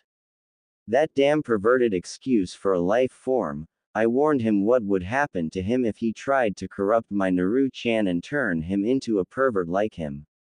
When I get my hand on him, not even an entire army of medics will be able to heal him once I done with him. Though Tsunade furiously as she thought all the different ways he could torture and a certain toad pervert she knew and thought about which would be the slowest and most painful way to torture in him. All the while as Tsunade was thinking of this, Naruto had finally gotten out of his mother hold and got her hands off his eyes. He tried to see the pictures in the book again but could not since his mother had closed the book. He then tried to get his mother attention but she was too caught up in the different ways she would torture and Jiraiya to pay attention to him. And as if the heavens themselves were answering Tsunade praise, Jiraiya suddenly appeared in the living. Naruto, where are you? I gave you the wrong bow, spoke Jiraiya panic-like but stopped when he saw Naruto sitting on his mother's lap with her holding the book. It was then that Jiraiya knew he was too late and that he was dead man. When Jiraiya appeared, Tsunade slowly turned around to face Jiraiya, with a look in her eyes that was so frightening that it would have made the devil himself shit himself. The point was proven since Jiraiya nearly did so himself. She also had a smile on her face that was far too sweet, and made her look all the more sinister looking than their old teammate Orochimaru could ever look. Well Jiraiya, what a coincidence, I was just thinking about you, said Tsunade all too sweetly, which made Jiraiya shiver in fear and wanted to run as far away as possible, but couldn't since he was frozen with pure terror. All the while as this was happened, Naruto had gotten off his mother's lap when she stood up and was now watching what was happening since he did not really understand what was going on. Is there something wrong, Ero Sennin? Did you met the friend you said you were going to met for your research? Asked Naruto. Well, I don't kkk no w what your tt taking about and Naruto, said Jiraiya nervously since he didn't want to get into any more trouble with Tsunade that he was in now. You know Ero Sennin, that friend that you said would help you for your research for your book, you even said that you take me with you next time, said Naruto, who had he noticed he would have seen the dark flames that were now sprouting from his mother's eyes and Jiraiya about ready to wet himself, who was also silently cursing Naruto for opening his big mouth. It was after this revelation that Tsunade knew that her son was far too young to see the horrors that she was about to unleash upon Jiraiya and decided to call Shizune in to take Naruto away for a while. Is there something wrong, Tsunade-sensei? Asked Shizune as she came out of the kitchen to see a petrified Jiraiya who was sweating profoundly, and a sinister-looking Tsunade with an all-too-sweet smile on her face. Oh, noting Shizune, I was just wondering if you could take Naruto out to town for a little while I have a little chat with Jiraiya here about his choices in gifts to Naruto-chan here, replied Tsunade sweetly. When Tsunade had finished speak, Shizune just had a confused look over her face, since she did not understand what Tsunade was talking about. But as soon as Tsunade held up the Ika Ika book to Shizune, she realized what she meant. After which Shizune turned to glare angrily at Jiraiya for trying to turn her godson, little brother, nephew into a pervert. After glaring at the petrified Jiraiya for a minute or so, Shizune then turned and kneeled down to Naruto, who was still watching this in confusion. Naruto-chan, how about you and I going downtown have some ramen at the restaurant in town? At this, Naruto face immediately lit up with excitement at having his favorite food, since his mom told him he could only have ramen once a week. Since she said it was good for him and that if he ate nothing but that then it would stunt his growth. Yay! Yay! Ramen! Ramen! Cried Naruto happily and was about to go with Shizune when he stopped and turned to Jiraiya and his mother. Ero Sennin, Ka-chan, aren't you coming with us? Asked the boy. Jiraiya, deciding that this was his best and only chance of escape, quickly came out of his petrified state. Sure thing, Naruto, and the ramen will be on me, spoke Jiraiya quickly and tired to run off to town so to avoid Tsunade beating. But before he could run away, Tsunade caught Jiraiya by the collar and kept him in place even despite the fact that he kept trying to run. But Tsunade's grip was iron tight and she just slammed Jiraiya down onto the floor hard. You go ahead, Naru-chan. Jiraiya and I are going to play a little game called Operation, said Tsunade with a sadistic smile on her face that would have scared even Orochimaru. Oh, okay, Ka-chan. Come on, Taunton, you can come too, said Naruto as he went off with Shizune, with Taunton getting up and crying, oink, and following after Naruto and Shizune. No. Wait, Naruto, take me with you too, screamed the pervert as his fingernails scratching up the floor as Tsunade dragged him into the next room and then throwing him into the corner of the room. After which the toad hermit began to pray for the heavens to take him now into their sweet embrace, but sadly they weren't listening right now and were just going to sit back and enjoy the show. As Tsunade's towering figure was standing over the cowering Jiraiya, who was hunched back against the corner wall, try to plead for mercy, they heard Naruto cry out as he left the house with Shizune. Have fun, Ka-chan, with Arrow Sennin. Ku, ku, ku, ku, ku, oh. I will, Naru-chan, I will, chuckled Tsunade maniacally over the cowering Jiraiya. C-C, come on, Heim. It was an AA accident, honest, why you know me, pleaded Jiraiya as she tried to reason with Tsunade, but unfortunately for Jiraiya, Tsunade was not in a reasonable mood. Oh, I know you, Jiraiya, all too well, and it would be just like you to try and corrupt my sweet innocent little Naru-chan and become a pervert like you, said Tsunade, and she towered over Jiraiya like she was the Shinigami itself. Soon enough, for miles around, people could hear the terrified screams of Jiraiya as well as screams of pain as he screamed to the heavens. A few hours later, Naruto, Taunton and Shizune would return from town and find Tsunade sitting down enjoying a drink of sake and what looked like some kind of deformed human. That was in a heap across from Tsunade, who barely even looked human anymore, and by the way it continued to groan in pain. It gave the impression that its very existence right now was full of nothing but consistent pain and suffering. It was later on that they learned that the deformed creature was Jiraiya after Tsunade had finished with him. Naruto had grown a good bit over the time. He was still quite skinny, but despite that he was quite strong for his age, thanks to his training, and had lots of energy. Naruto wore a short-sleeve green shirt, with black short pants and brown sandals. This type of training had been a common thing to be seen going on between Naruto and Tsunade in the past few months. Since when she first saw that Naruto had inherited her natural flawless chakra control, she hoped that with this training Naruto would gain her superhuman strength. Naturally, when Jiraiya and Shizune first heard Tsunade saying that she was now going to have Naruto go through her special training, they became very concerned for Naruto's safety and well-being. But fortunately, Naruto had two things going for him. One was that thanks to his high stamina and all the running around that he did when he was younger had given him excellent reflexes and good speed, for a kid his age, so that he could dodge the balls quickly without getting hit and not get tired from doing it for several hours. The other was the only real side effect that he got from having the Kyuubi inside of him. The Kyuubi had given him a quick healing factor, where Naruto could recover from chakra exhaustion very quickly, and most wounds he would heal within minutes if not a few hours, depending of how serious the wound was. This had helped Naruto greatly since it allowed him to survive Tsunade's training with little effect, especially when it came to taijutsu training with his mother. Since when Tsunade did taijutsu training with Naruto, she used her full power on Naruto, where he mainly dodge and try and counterattack at the same time, while wearing specially designed gravity weight seals that Jiraiya given him to wear most of the time. Needless to say, Naruto usually returned home with broken bones of a lot of bruises, but regardless of them, the training was working, since Naruto's speed was increasing dramatically and his taijutsu style was improved as well.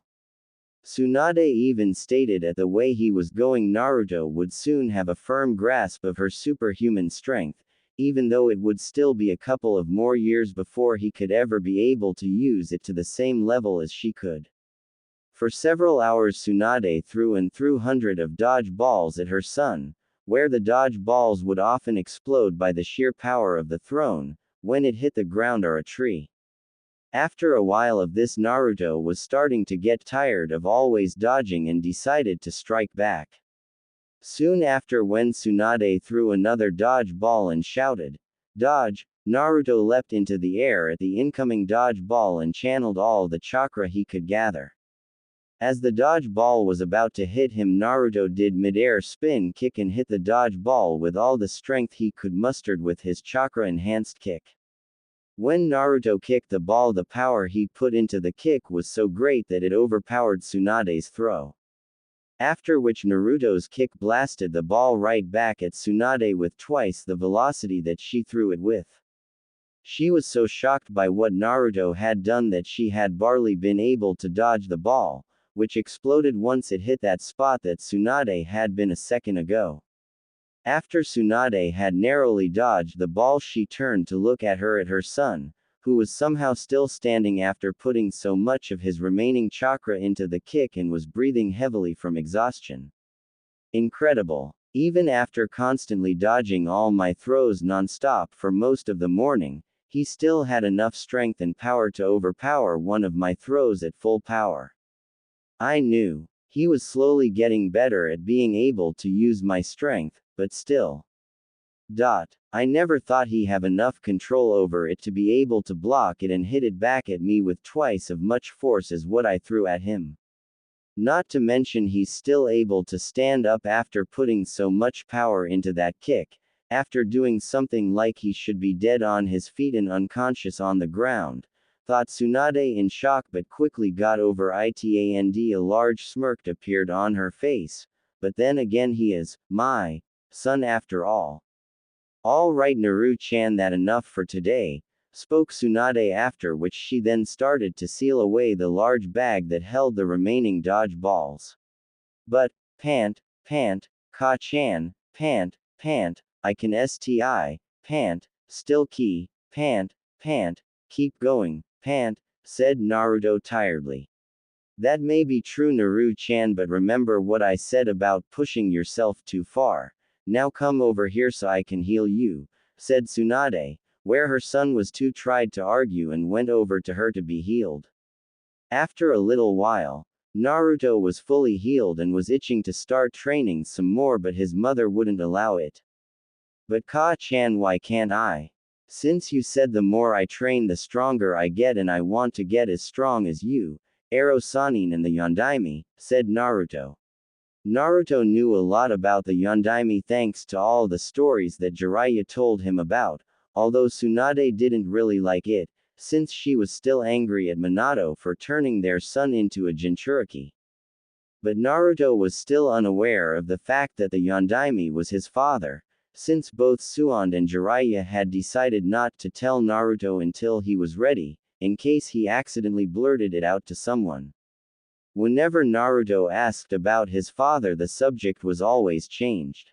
Naruto also didn't know about the Kyuubi being sealed into him either, since like with the knowledge of his father it was decided to keep secret for the same reason. "Yes, Naru-chan, that true, but if we kept training you be too tried to do your studies with Shizune," replied Tsunade.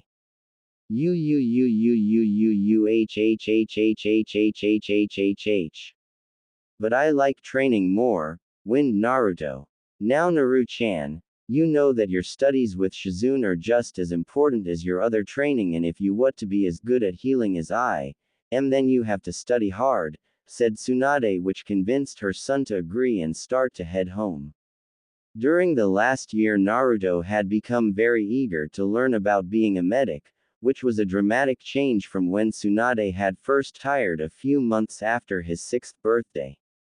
Since when Tsunade first hired to get Naruto to study to learn to be a medic, Naruto was not interested, since he found all the studying boring and wanted to either play with Taunton or play other kids or train so that he kick butt, Naruto's words, like Jiraiya or Minato. But that all changed when Naruto was 7, when he found a wounded rabbit in the forest near one of their houses that they had stayed in. When Naruto found the rabbit, it had been just attacked by a wild eagle, which had been scared off when it saw Naruto come over. When Naruto saw that the rabbit had been badly hurt, he had become greatly distressed since he hated seeing animals hurt, where he went to his mother carrying the injured animal to her in hopes that she could do something. Thankfully, despite not being a vet, Tsunade knew what to do since she still knew enough about most living creature biology. When Naruto saw how easily his mother had helped to heal the injured rabbit, he had become interested. After that, he decided to ask his mother if he could go with her when she went to heal people, which she happily agreed to. During the trips, Naruto became more and more interested in medical jutsu, since he saw how his mother helped so many people with it and how happy she made the people she healed as well as their families.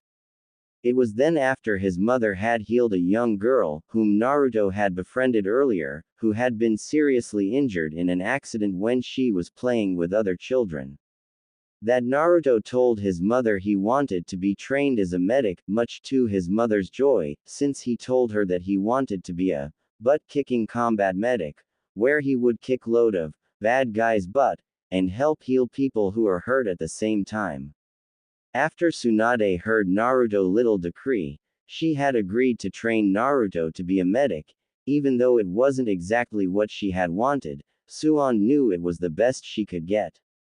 After Naruto decided to train to be a medic, Tsunade started to train Naruto in medical ninjutsu and how to use his chakra to help heal others. Shizune also helped by teaching Naruto about how each part of the body works and what to do if certain things happen, like if a person had broken arm or if they were suffer a heart attack.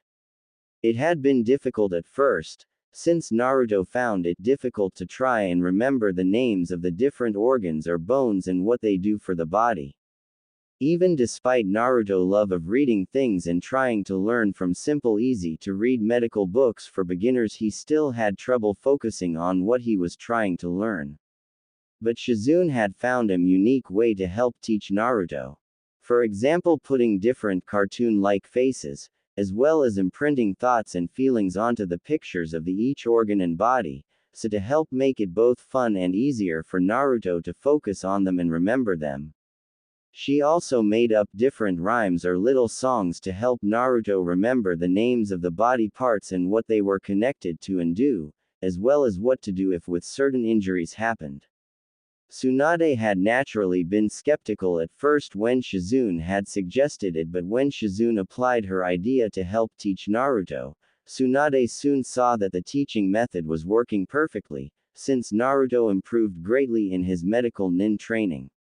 Tsunade herself praised Shizune for her teaching skills. She even stated that Shizune had a gift in helping to teach children and helping them learn.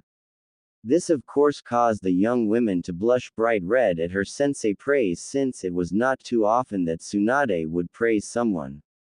But even despite Naruto growing progress in his medical training, he was still a long way from being able to heal people properly, even with just simple injuries or illnesses.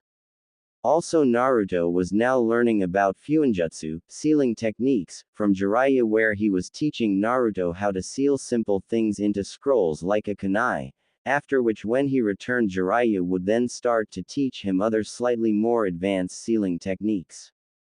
After a little while, Tsunade and Naruto reached their small house that they were staying in for now.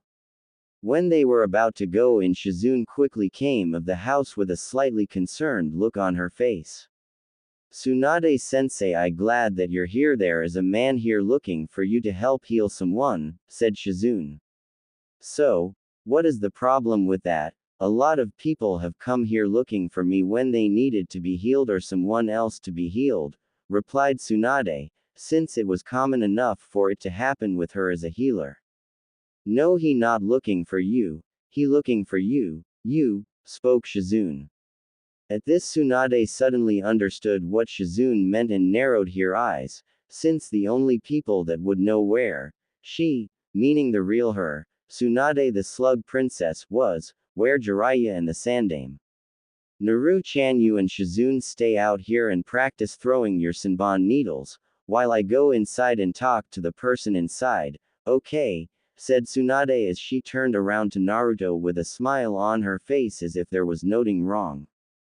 Okay Ka-chan, come on Ne-chan, said Naruto as he pulled the end of Shizune Koso's robe to get to come along with him.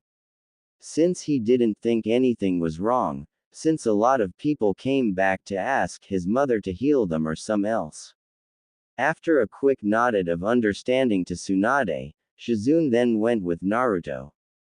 Inside Suon's house, when Tsunade entered the room, she saw a young man with brown hair and glasses wearing an official uniform of a guardsman of Oni no Kuni, as well as carrying a pack of arrows and a bow on his back. Greetings Tsunade-sama, it is an honor to meet you in person, said the young man as he bowed down on the floor. I afraid you're mistaken since I not her my name is Yakumo, replied Tsunade. There is no mistake Tsunade-sama, so you can remove your disguise, replied the man. Tsunade narrowed her eyes, after which she then changed her form, from a short red-haired woman with blue eyes, to her usual form. So who are you and how did you know where I was staying and that I was in disguise? Asked Suon, as she was on guard in case the man was some sort of assassin or kidnapper. My name is Tadaho and I am one of the personal bodyguards of the High Priestess Lady Moroku, ruler and protector of Oni no Kuni, spoke the man named Tadaho. The High Priestess? Asked Tsunade in surprise. Hi, and she is in great need of your help Tsunade-sama, said Tadaho, and he bowed down to her again. Lady Moroku is gravely ill, due to an assassination attempt on her life by an assassin from a rival country who had hoped to her to disrupt the leader of our country. Fortunately, Lady Moroku was able to foresee the attack and warn us about it. Where we were able to capture him, but unfortunately the assassin had a backup plan and had poisoned her food. The best doctors in our land have tried to help her, but all have failed. She had even recently went into a coma due to the poison. You are our only hope she has of surviving. Please Tsunade-sama, I beg you save Lady Moroku, said Tadaho, still keeping his head on the ground. Before I say anything, I want you to answer a question for me, spoke Tsunade without showing any emotion. How did you find out that I was here and that I was in disguise? Asked Tsunade, since she needed to know who they knew she was here. Before Lady Moroku went into her coma, she had one last vision, where she saw you in disguise in this village with your student and a young blonde boy who she believed was your son, spoke Tadaho. At this Suon frowned and went into deep thought and said nothing. After several minutes of silence, Tsunade spoke up again. Very well, I will help heal the High Priestess, but on one condition. Name it Tsunade-sama and it will be done, I swear it, spoke Tadaho as he stood up. Before I tell you, I want to know other than yourself and the High Priestess, does anyone else know about the vision that she had about my son and me? Asked Tsunade. No. Lady Moroku only told me of her vision about you and your son, replied Tadaho. Good. Then my condition is simple, that both you and the High Priestess swear not to reveal the fact that I have a son to anyone until the day it is officially known to other countries. Since I have many enemies out in the world that would come after my son just to get to me, and until the day he is either strong enough to defend himself or has enough protection, no one can know that he even exists. Is that clear? Said Tsunade forcefully, since she would allow no harm to come to her son. Of course Tsunade-sama, I understand perfectly, and I swear no one will learn the existence of your son from me, and I'm certain Lady Moroku will agree as well, replied Tadaho. Good, because should you or the High Priestess ever break your oath and leak the information about my son to others, and it puts him in danger. I swear there will be no place on this earth that you can hide from me. Is that clear? Threatened Tsunade in a deadly tone as she flooded the room with herring intent, making Tadaho freeze in fear and cause a cold sweat to run down his back. HHHH ha hi. Tsunade-sama I you understand P perfectly, said Tadaho fearfully as he had never been so scared in his entire life. Good. Then we will leave in 1 hour, spoke Tsunade as she stood up to go and talk to Shizune. When Tsunade left, Tadaho slouched down and let out a large sigh as the intent died out. Truly, there is nothing more dangerous in this world than a mother protecting its child, though Tadaho as he shivered slightly in fear as the memory of Tsunade's intent was still fresh in his mind. 3 days later, after about 3 days of traveling, Tsunade and the group soon arrived at the estate for the high priestess of the demon country. When they arrived at the main gate, Tsunade had her special genjutsu activated on both her and Shizune to make sure that no one would know it was her. The excuse as to why she was here was based sort on the truth, where Tadaho had told the guards that she was a healer from a far-off village that was said to be highly skilled in poisons and could help the high priestess. When Tsunade entered the room, she had Tadaho dismiss all the servants and other healers in the room so that she could begin her work without being bothered. When all the servants and the other healers were gone, Tsunade cancelled the henge over her and Shizune and began to diagnose the high priestess. After a few minutes, Tsunade finished her diagnoses on high priestess and turned to Tadaho, who remained in the room.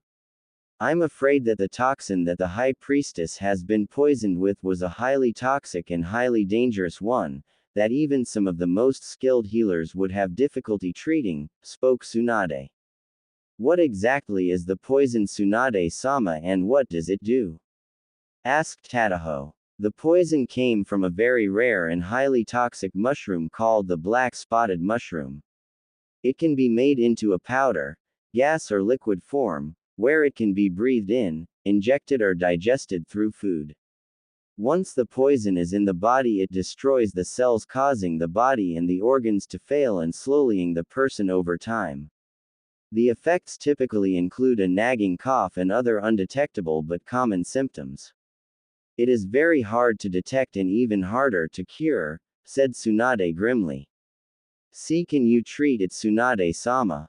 Asked Tadaho worriedly. Yes, I can, by extracting the poison from her body, but it will be difficult, replied Tsunade. Whatever you need, Tsunade-sama, please tell me and I shall get it, spoke Tadaho. I need you to get several large bowls of hot water and bring them here, ordered Tsunade as she was going into her healer mode, where she got Shizune and Naruto to help her get everything needed to help the high priestess.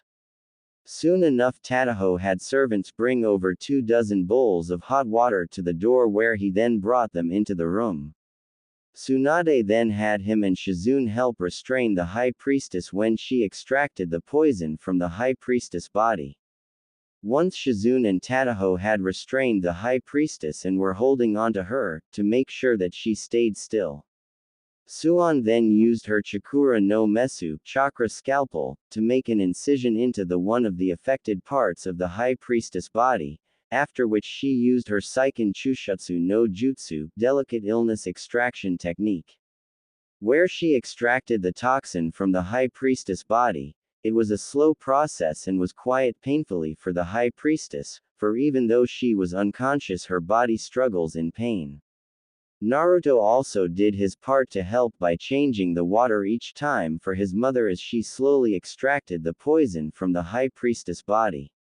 After about an hour or so of slow and painful extraction, Tsunade had finally extracted the last of the poison out of the high priestess body.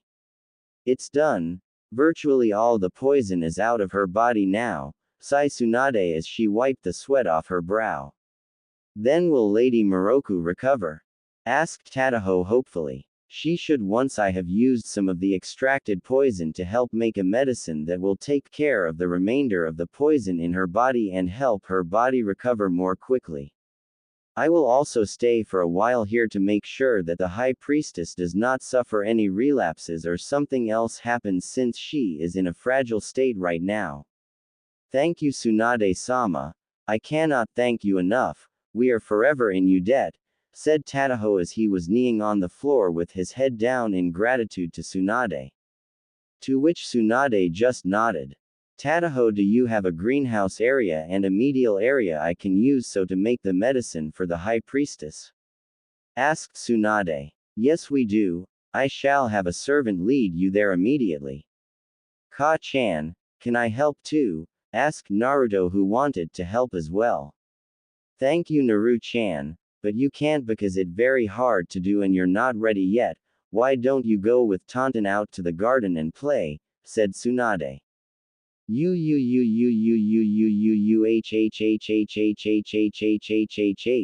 Groaned Naruto since he wanted to help plus he didn't have anyone really to play with, sure he had Tonton and he liked playing with her. It was just that he would have liked to play with other kids his own age, since it was hard for him to make and keep friends since he was always moving from place to place with his mother, Nei-chan and Tonton. Naruto-san, if you like, maybe you can play with Lady Moroku daughter Shion, since I was about to go to her and tell her that her mother will be okay, since she has been very worried about her. I'm sure that Shion would love to have someone her own age to play with since she does not have many friends to play with as well, said Tadaho kindly as he knelt down to Naruto. Tadaho knew that Shion had been very worried for her mother when she started to fall ill. Ever since then the poor young girl had been crying herself to sleep, since she had been so worried about her mother dying and leaving her alone. This was because her mother was all she had, since her father had died in a horse-riding accident when she was only a year old and she did not really have any friends. Since like her mother she had the power to see into the future, but since she was so young she could not control it and would often see people deaths. This caused people to fear her, especially other children, since they thought that if they went near her they would die, hence they would run away from her. He hoped that once he brought the good news about her mother and Naruto to play with her, it would brighten the girl up.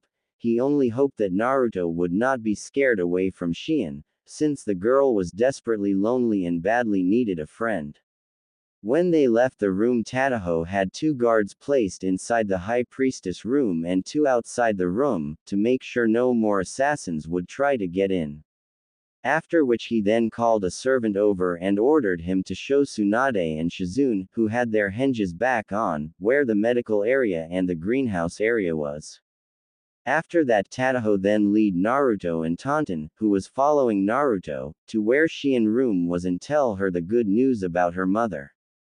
Shion bedroom. Currently in her bedroom, the young daughter of the High Priestess Shion was in the corner of her bedroom. She was sitting down on the floor with her legs held tightly against her chest and her head against her legs. Her eyes were puffy red from crying for most of the time, since she was worried for her mother and was afraid that she would die and leave her all alone. Shion was wearing a long yellow and gold robe-like coat with red baggy pants and a plain white shirt. She also wore her long blonde hair down and had a round glass-like charm that would ring like a tiny bell hung on the left-hand side of her head. As she sat quietly in her little corner, she heard a knock on her door. Go away. I told all of you to just leave me alone, cried Shion, since she did not want to talk to anyone.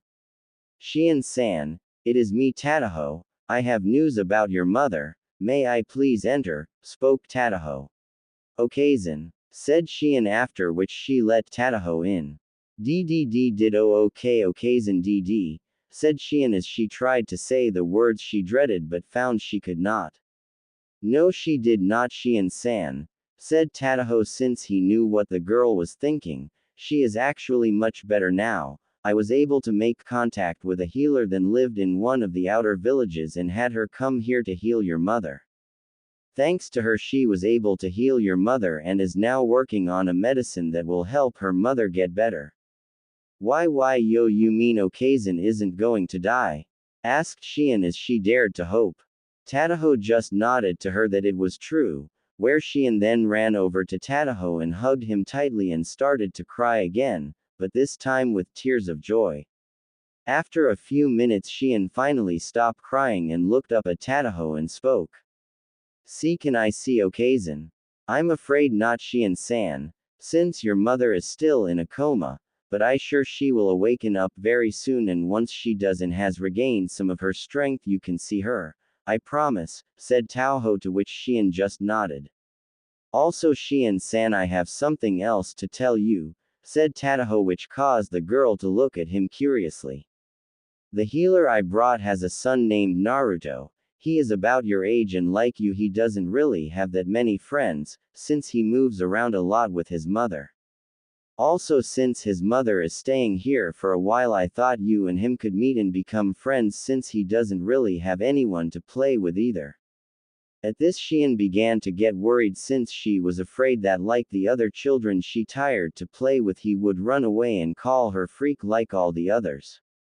But won't he just run away like all the others," said Shion. At this a sad look appeared over Tadaho, since he felt for the poor girl, since she was very lonely and just wanted a friend, and he hoped that Naruto would be that friend for her. "I do not think he will, Shion-san, since he seems to be a very kind young boy and I'm sure he just wants to be your friend, if you let him."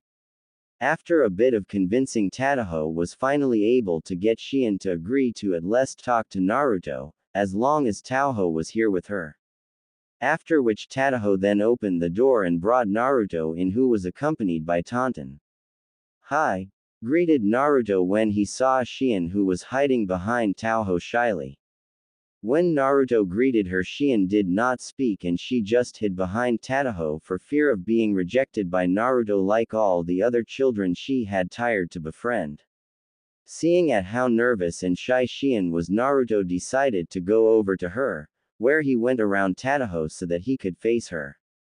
"Hello Shion, my name is Naruto, would you like to play with me? Since there aren't really any other kids around and since my Ka-chan is going to be here for a little while, it'd be nice if I had someone else to play with," said Naruto.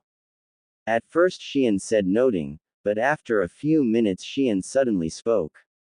"Dee-doo, why yo you, RR really, want to play with me? Yay, you're not afraid of me?" asked Shion, where she began to hope that she might actually have a friend. "Why would I be? It just that, other kids run away from me, and call me freak because I can see things that they can't. Then those kids are all idiots if they say that. My Ka-chan told me that no matter how different we are or what we can do, no one should be treated unfairly and no one should be alone. So you really want to be my friend?" asked Shion, to which Naruto just nodded and held out his hand, which Shion nervously took hold of. "Oink!" cried Tonton. This caused Shion and Naruto to take notice of her. "Oh sorry Tonton, I forgot to introduce you. Shion, this is Tonton, my family pet Big and my friend," introduced Naruto. "Hello Tonton," said Shion, as she kneeled down and started to pet Tonton on the head and scratched behind her ear, which the small Big enjoyed very much. "Hey, do you want and go play tag with Tonton and me?" asked Naruto. "Sure," said Shion, after which Naruto then grabbed a hold of Shion, where they and Tonton ran off outside. As the two children and the pig ran off, Tadaho could not help but smile, since it was the first time that he saw Shion smile in a very long time. He was also happy to see that she finally had a friend that was not scared of her. Outside in the estate garden, for the next hour or two Shion, Naruto and Tonton played together happily, where they played games like tag, hide and seek, other such games. After that Shion showed Naruto around the estate. She even brought Naruto to a hidden part of the garden where her mother and she would plant flowers. "This is where Okazen and I go sometimes to plant flowers," said Shion to Naruto as they looked around the different flowers. As Naruto looked around, he saw a dying flower bush near the end of the flower patch. "What wrong with that?" asked Naruto as he pointed to the dying flower bush. When Shion saw what Naruto was pointing at, she could not but blush and look down at shame. That was a rose bush that I tried to grow by myself, since most of the flower her were grown by Okazen and the rest were grown by me with Okazen help. I told her I wanted to do one by myself, but it was harder than I thought it would be with Okazen help. No matter what I tried, it wouldn't grow right and started to die, said Shion sadly and embarrassed. If you like, I can help, offered Naruto. What ca you do? Asked Shion. Well, there is a special trick that I learned and could do that might help. But you have to promise that you won't tell anyone, not even your Ka-chan or Tadaho-san, okay? Said Naruto. Okay, I promise. Pinky swear, said Naruto holding out his pinky finger. Pinky swear, repeated Shion as she locked her pinky finger with Naruto's. Okay then, said Naruto as he went over to the dying bush, where he grabbed hold of the main trunk part of the bush and started to channel chakra into the rose bush. At first Shion was confused as to why Naruto was grabbing a hold of the rose bush. But before she could ask him, she saw the rose bush beginning to grow bigger and bigger. It then started to sprout leaves and then rose flowers, and right before Shion, the rose bush became fully bloomed. How did you do that? Asked Shion in awe when Naruto had gotten up and dusted off his pants. It's a special power that I have. It's called Mokuden, would release, it's a Kekkei Genkei, bloodline, it's kind of like your powers. Shion told Naruto about her powers, said Naruto. What exactly can you do with it? Asked Shion. Well, like you saw, I can make trees and plants grow. My great-grandfather had the same ability. Although he could only grow trees, I can also help grow plants. My great-grandfather could do loads of cool things with it, where he could make trees or entire forests wherever he wanted. He could even make wooden mansions or houses out of nowhere. He also created my Ka-chan home village Konoha and the massive forest that surrounds it in a single day, said Naruto with a bit of pride for how powerful his great-grandfather was, while Shion was just in awe. Also, from what Ka-kan told me, he was also able to use his power in the same kind of way your power works, spoke Naruto, which got a confused look. Shion. My great-grandfather was able to use Mokuden to help suppress and control demons and seal them away. Can you do that? Asked Shion in surprise, which Naruto answered by shaking his head. No, or at least not yet, since I'm nowhere near what my great-grandfather can do, since I can't grow big giant tree out of nowhere like he could. The best I can do is being able to grow trees and flowers out of seeds that I buy and grown them in the different ways and shapes I want them to. According to Ka-chan, I got a long way to go before I ever get to my great-grandfather's level, since I have to learn it by myself for now. Can't your Okazen help you to get better at being able to do it? Asked Shion. She can't. Since she can't do it, I'm the only one in my family that can do it, since my great-grandfather was the only person who could do it in my clan, said Naruto. What about you, Otosan, father, couldn't he help?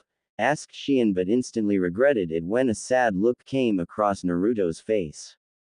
I don't have a Tochan, another less formal way to say father, or at least not now. He died just when I was born, from what Ka-chan told me. She doesn't talk about it much, since every time I ask she gets this angry look on her face and changes the subject, said Naruto.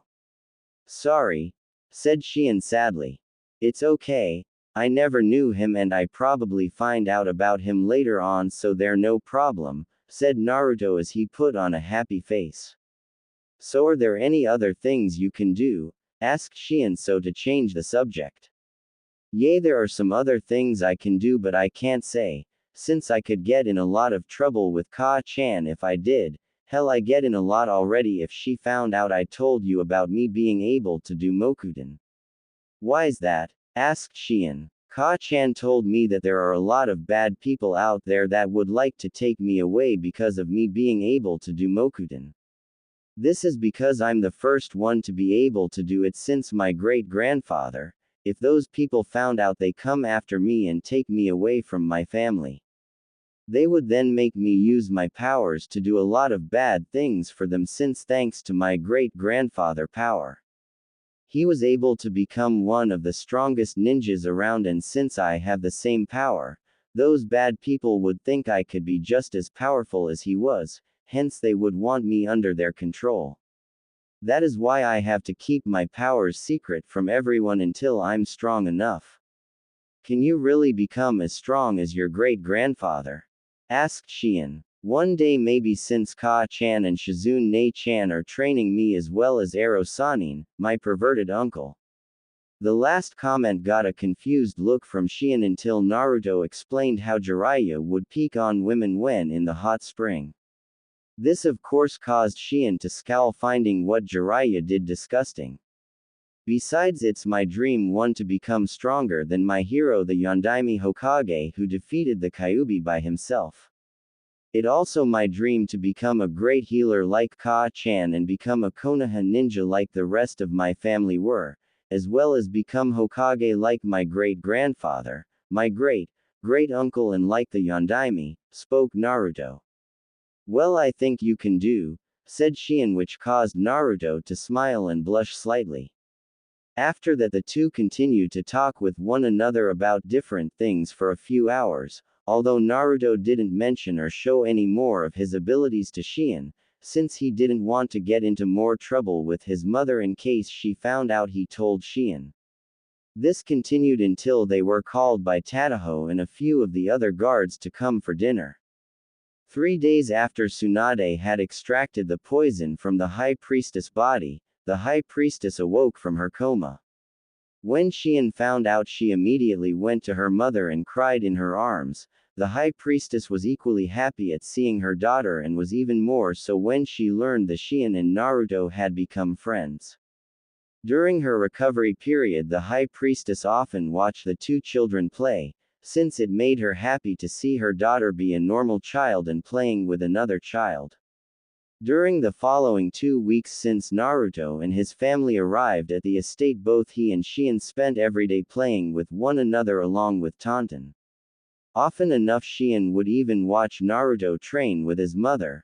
When she first saw Tsunade type of training, she was afraid that she might hurt Naruto. But Shizune assured her that he would be okay, which he was despite the bruises he would have, which would go away after a few minutes thanks to his quick healing after training. It was at this time that Naruto was running to the main gate of the estate to meet Xian and 5 of her guards.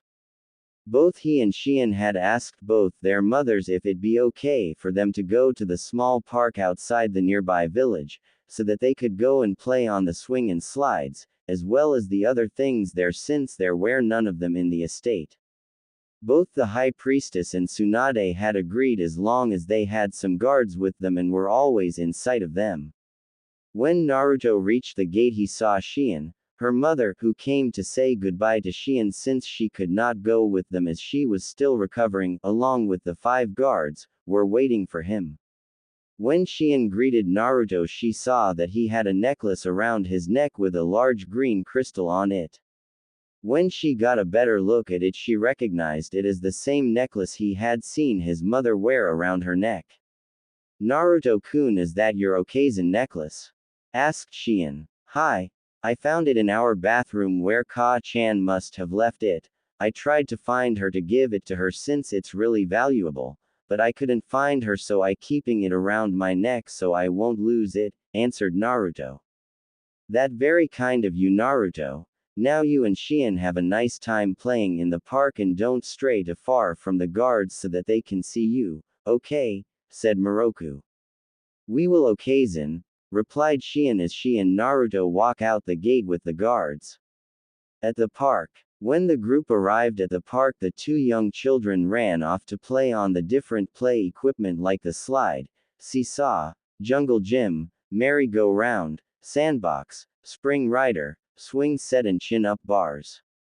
As the children played together, the 5 guards watched them carefully and kept an eye out for any trouble. Unfortunately, trouble had already found them. Hidden in the tree line beside the park. Unknown to the children and the guards, 3 Chunin aim nins, rain ninjas, hid in the tree line watching them and waiting for the chance to strike.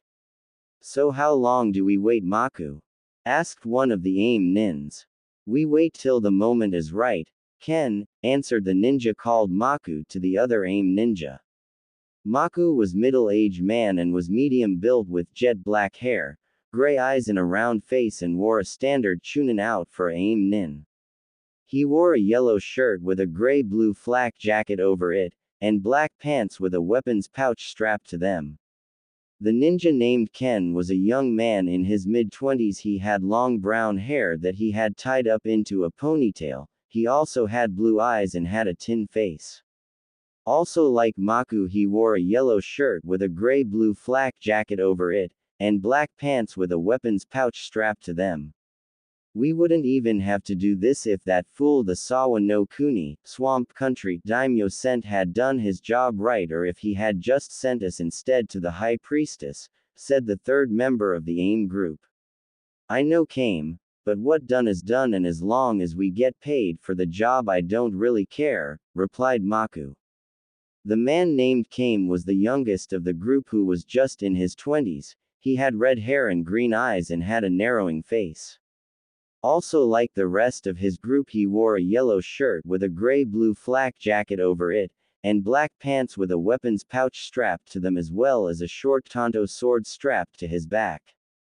But why do we even have to kidnap the girl anyhow? Can't we just go and the high priestess ourselves?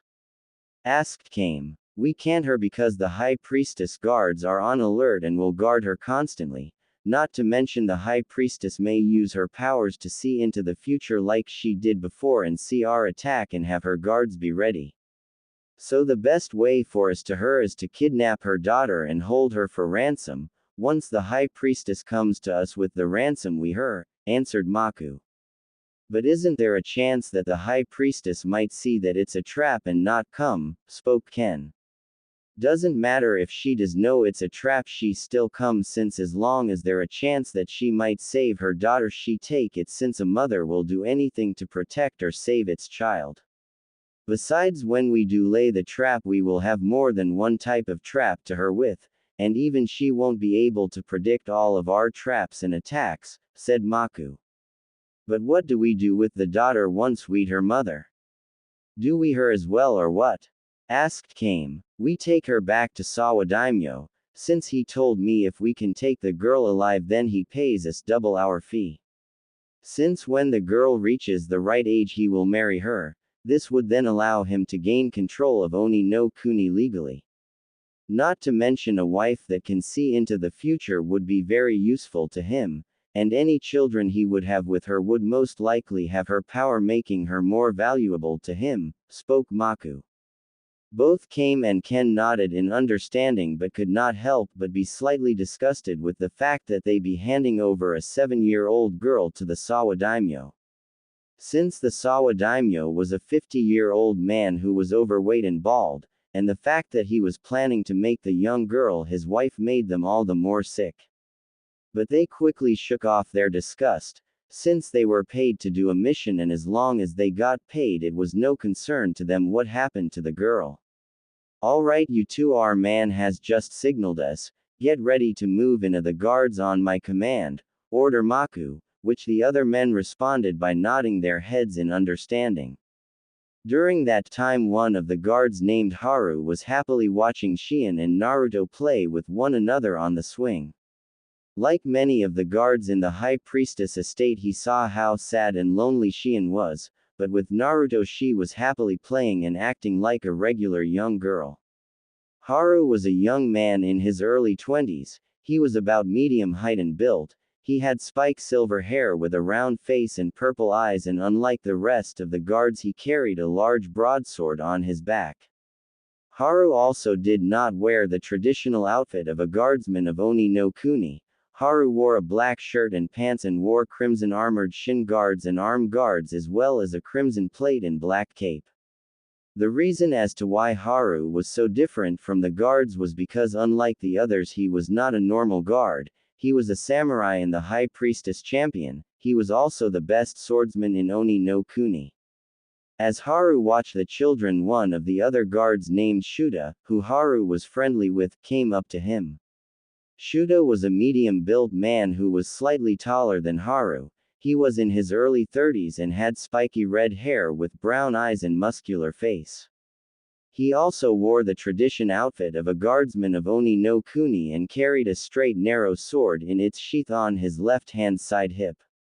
"You certainly enjoy watching the children play," said Shuta. "Yes, I'm glad to see that Shion-san has someone her own age to be with, since she needed a friend for a very long time," replied Haru, where Shuta just grunted. The two of them continued to watch the children play until suddenly the three AIM nins appeared out for the tree line and quickly the other three guardsmen. "Ninjas!" cried Haru as he quickly began to draw his sword out so to face the enemy shinobis. As he did, he spoke to Shuta without taking his eyes off the AIM nins. "Shuta, get Shion-san and Naruto-san and head back to the estate where they be safe. I try and hold the shinobis off until Yoa," said Haru, but cried out in pain before he could finish as he felt his back being slashed by a sword.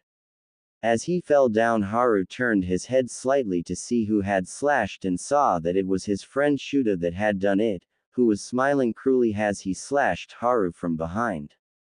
Shuta, BB, but why?" asked Haru as he lay on the ground bleeding badly. "Simple, to get rich. Why else? The daimyo of Sawa no Kuni his will pay me a small fortune to help the high priestess, and once I help bring him the high priestess spoiled brat, he pay be double what I get for helping to the high priestess." "You traitor," growled Haru as he wanted nothing more than to slice the man in two with his sword. "Huh, like I care what you think of me, you be long dead by that time," sneered Shuta as he was about finish Haru off, but before he could, the AIM nin named came up to him. "The brats are gone." "What?" roared Shuta. "They must have ran off into the forest as we wereing the other guards, we can't find them anywhere." "You idiots, can't you do anything right? They're just kids, how hard can it be? We have to find them quickly before the high priestess find out that's something wrong, and send out the whole guard after us," shouted Shuta as he started to head into the forest. "What about him?" asked Kame, pointing at Haru, who was still lying on the ground bleeding from his wound. "Leave him with that wound, he will be dead in a few minutes from the blood loss," answered Shuta as he continued into the forest. Unfortunately, Shuta had underestimated Haru, since when he and the AIM nins had gone off into the forest after Naruto and Shion. Haru lifted himself up, through sheer willpower, and started to walk back to the high priestess estate as quickly as he could and get help. As he did, he prayed that the children could keep themselves hidden from Shuta and the AIM nins until help came. 20 minutes later, at the high priestess estate, currently sitting on the porch of her private room, the high priestess Moroku was sitting down on a chair and relaxing a little with Tadaho, who was also standing next to her. The high priestess was taking it easy, since even though she was out of the woods in terms of the poison, her body was still weak and needed to recover. As the high priestess was relaxing, she suddenly two female heard voices loudly as if arguing, and before she could have Tadaho investigate what was happening, Tsunade and Shizune, in the true form, since the high priestess knew who she was and agreed to Tsunade's condition, along with Tonton, burst into her room, where Tsunade started to look around while Shizune tried to calm her sene down. "I know I had it, Shizune, I just don't remember where I put it," said Tsunade angrily as she tore the room apart as she looked around. After seeing this, the high priestess spoke up to try to help solve whatever problem there was with Tsunade before she destroyed her room. "Is there a problem, Tsunade-sama? Perhaps I can help?" asked Moroku politely, since she did owe the women her life after all. As Tsunade continued to look around, Shizune decided to speak up. "Forgive our intrusion, high priestess, it is just that my sensei has lost a very valuable heirloom belonging to her grandfather and cannot remember where she put it." "Would the item you are looking for perhaps be a necklace with a green crystal on it?" asked the high priestess. "You saw it, asked Tsunade in surprise as she stopped looking around the room. Yes, I did. I saw your son Naruto had it around his neck when he met Shien and the guards when they were going to the park outside the estate. He had told me that the necklace was valuable and belonged to your grandfather. He had also told me that he found it in your bathroom and had looked for you to give it back, but couldn't find you, so he decided to wear it around his neck to keep it safe. When Tsunade heard this, the deep dark feeling she had been having in the pit in her stomach, ever since she realized she lost her necklace, grew. Tsunade prayed that nothing would happen to her son, but unfortunately her accursed bad luck followed true as always as a panicked guard came rushing into the room. Lady Moroku, we have an emergency, cried the guard. What happened? My lady, we just found Harudono at the main gate and he was badly wounded. He told us before he passed out from his wounds, that one of the guards named Shuda attacked him right when he and the other guards were attacked by enemy shinobis. He also told us that all the other guards were by the enemy shinobis and also said that Shuda and the shinobis were hired by the daimyo of Sawa to you and kidnapped your daughter. Also he told us that the shinobis and Shuda went after your daughter and her young friend who had ran away into the forest when they were attacked. The moment the guard had finished speaking, Suand raced right past the man, who saw nothing but a yellow blur, with Shizune and Taunton hot on her heels. Tadaho, I want you to gather as many men as you can and have them meet me at the gate in 5 minutes, ordered the high priestess. But my lady, you have not yet fully recovered from the poison, spoke Tadaho. I do not care, this is my daughter's life and I will not lose her, rounded the high priestess angrily. Of course my lady, said Tadaho as he and the other guard ran out the room to gather as many guards as they could. Please be safe, Shien, though Moroku as she left the room to meet he guards at the main gate. At the same time as the high priestess was given orders out to her guards, Tsunade was racing out the gate with Shizune and Taunton to where Naruto and Shien were last. Please be alright, Naru-chan, please be alright, though Tsunade worriedly while also thinking, if any of those bastards have touched so much as a hair my baby boy, they will wish they had never been born. Hold on, Naruto and Shien were coming, just hold on, though Shizune as she did her best to keep up with her sensei. Naruto and Shien, as the mothers of the two children moved out to save their children, the said children were running for their lives deeper and deeper into the forest trying to keep one step ahead of their pursuers. Pant, did we lose them, Naruto-kun? Asked Shien as they hid behind a tree so that Shien could catch her breath. I don't think so, since the guys that are after us are ninjas, so I don't think we can lose them that easily, replied Naruto. But why are they us? What do they want? Asked Shien. I don't think they're after us, I think they are after you, answered Naruto. But why? Think about it, Shien-chan, your Ka-chan is the ruler of this country, you're practically a princess. That means they want to kidnap you and hold you for ransom, or someone hired them to you for some reason. Then what do? We have to keep running and find some place to hide until our Ka-chans realize that something has happened. But that still could be hours since we weren't due back till later on, replied Shien worriedly. I know, but we have no choice, said Naruto angrily, since he knew he stood no chance against the ninjas, since they were all older and more experienced than he was. Not only that, but he also had to protect Shien as well, which made it all the harder if he had to fight. I don't see them anywhere, cried one of the ninjas nearby. Well, keep looking, they have to be nearby, cried the leader of the ninja group. Come on, Shien, we got to keep moving or they find us, said Naruto as he pulled along.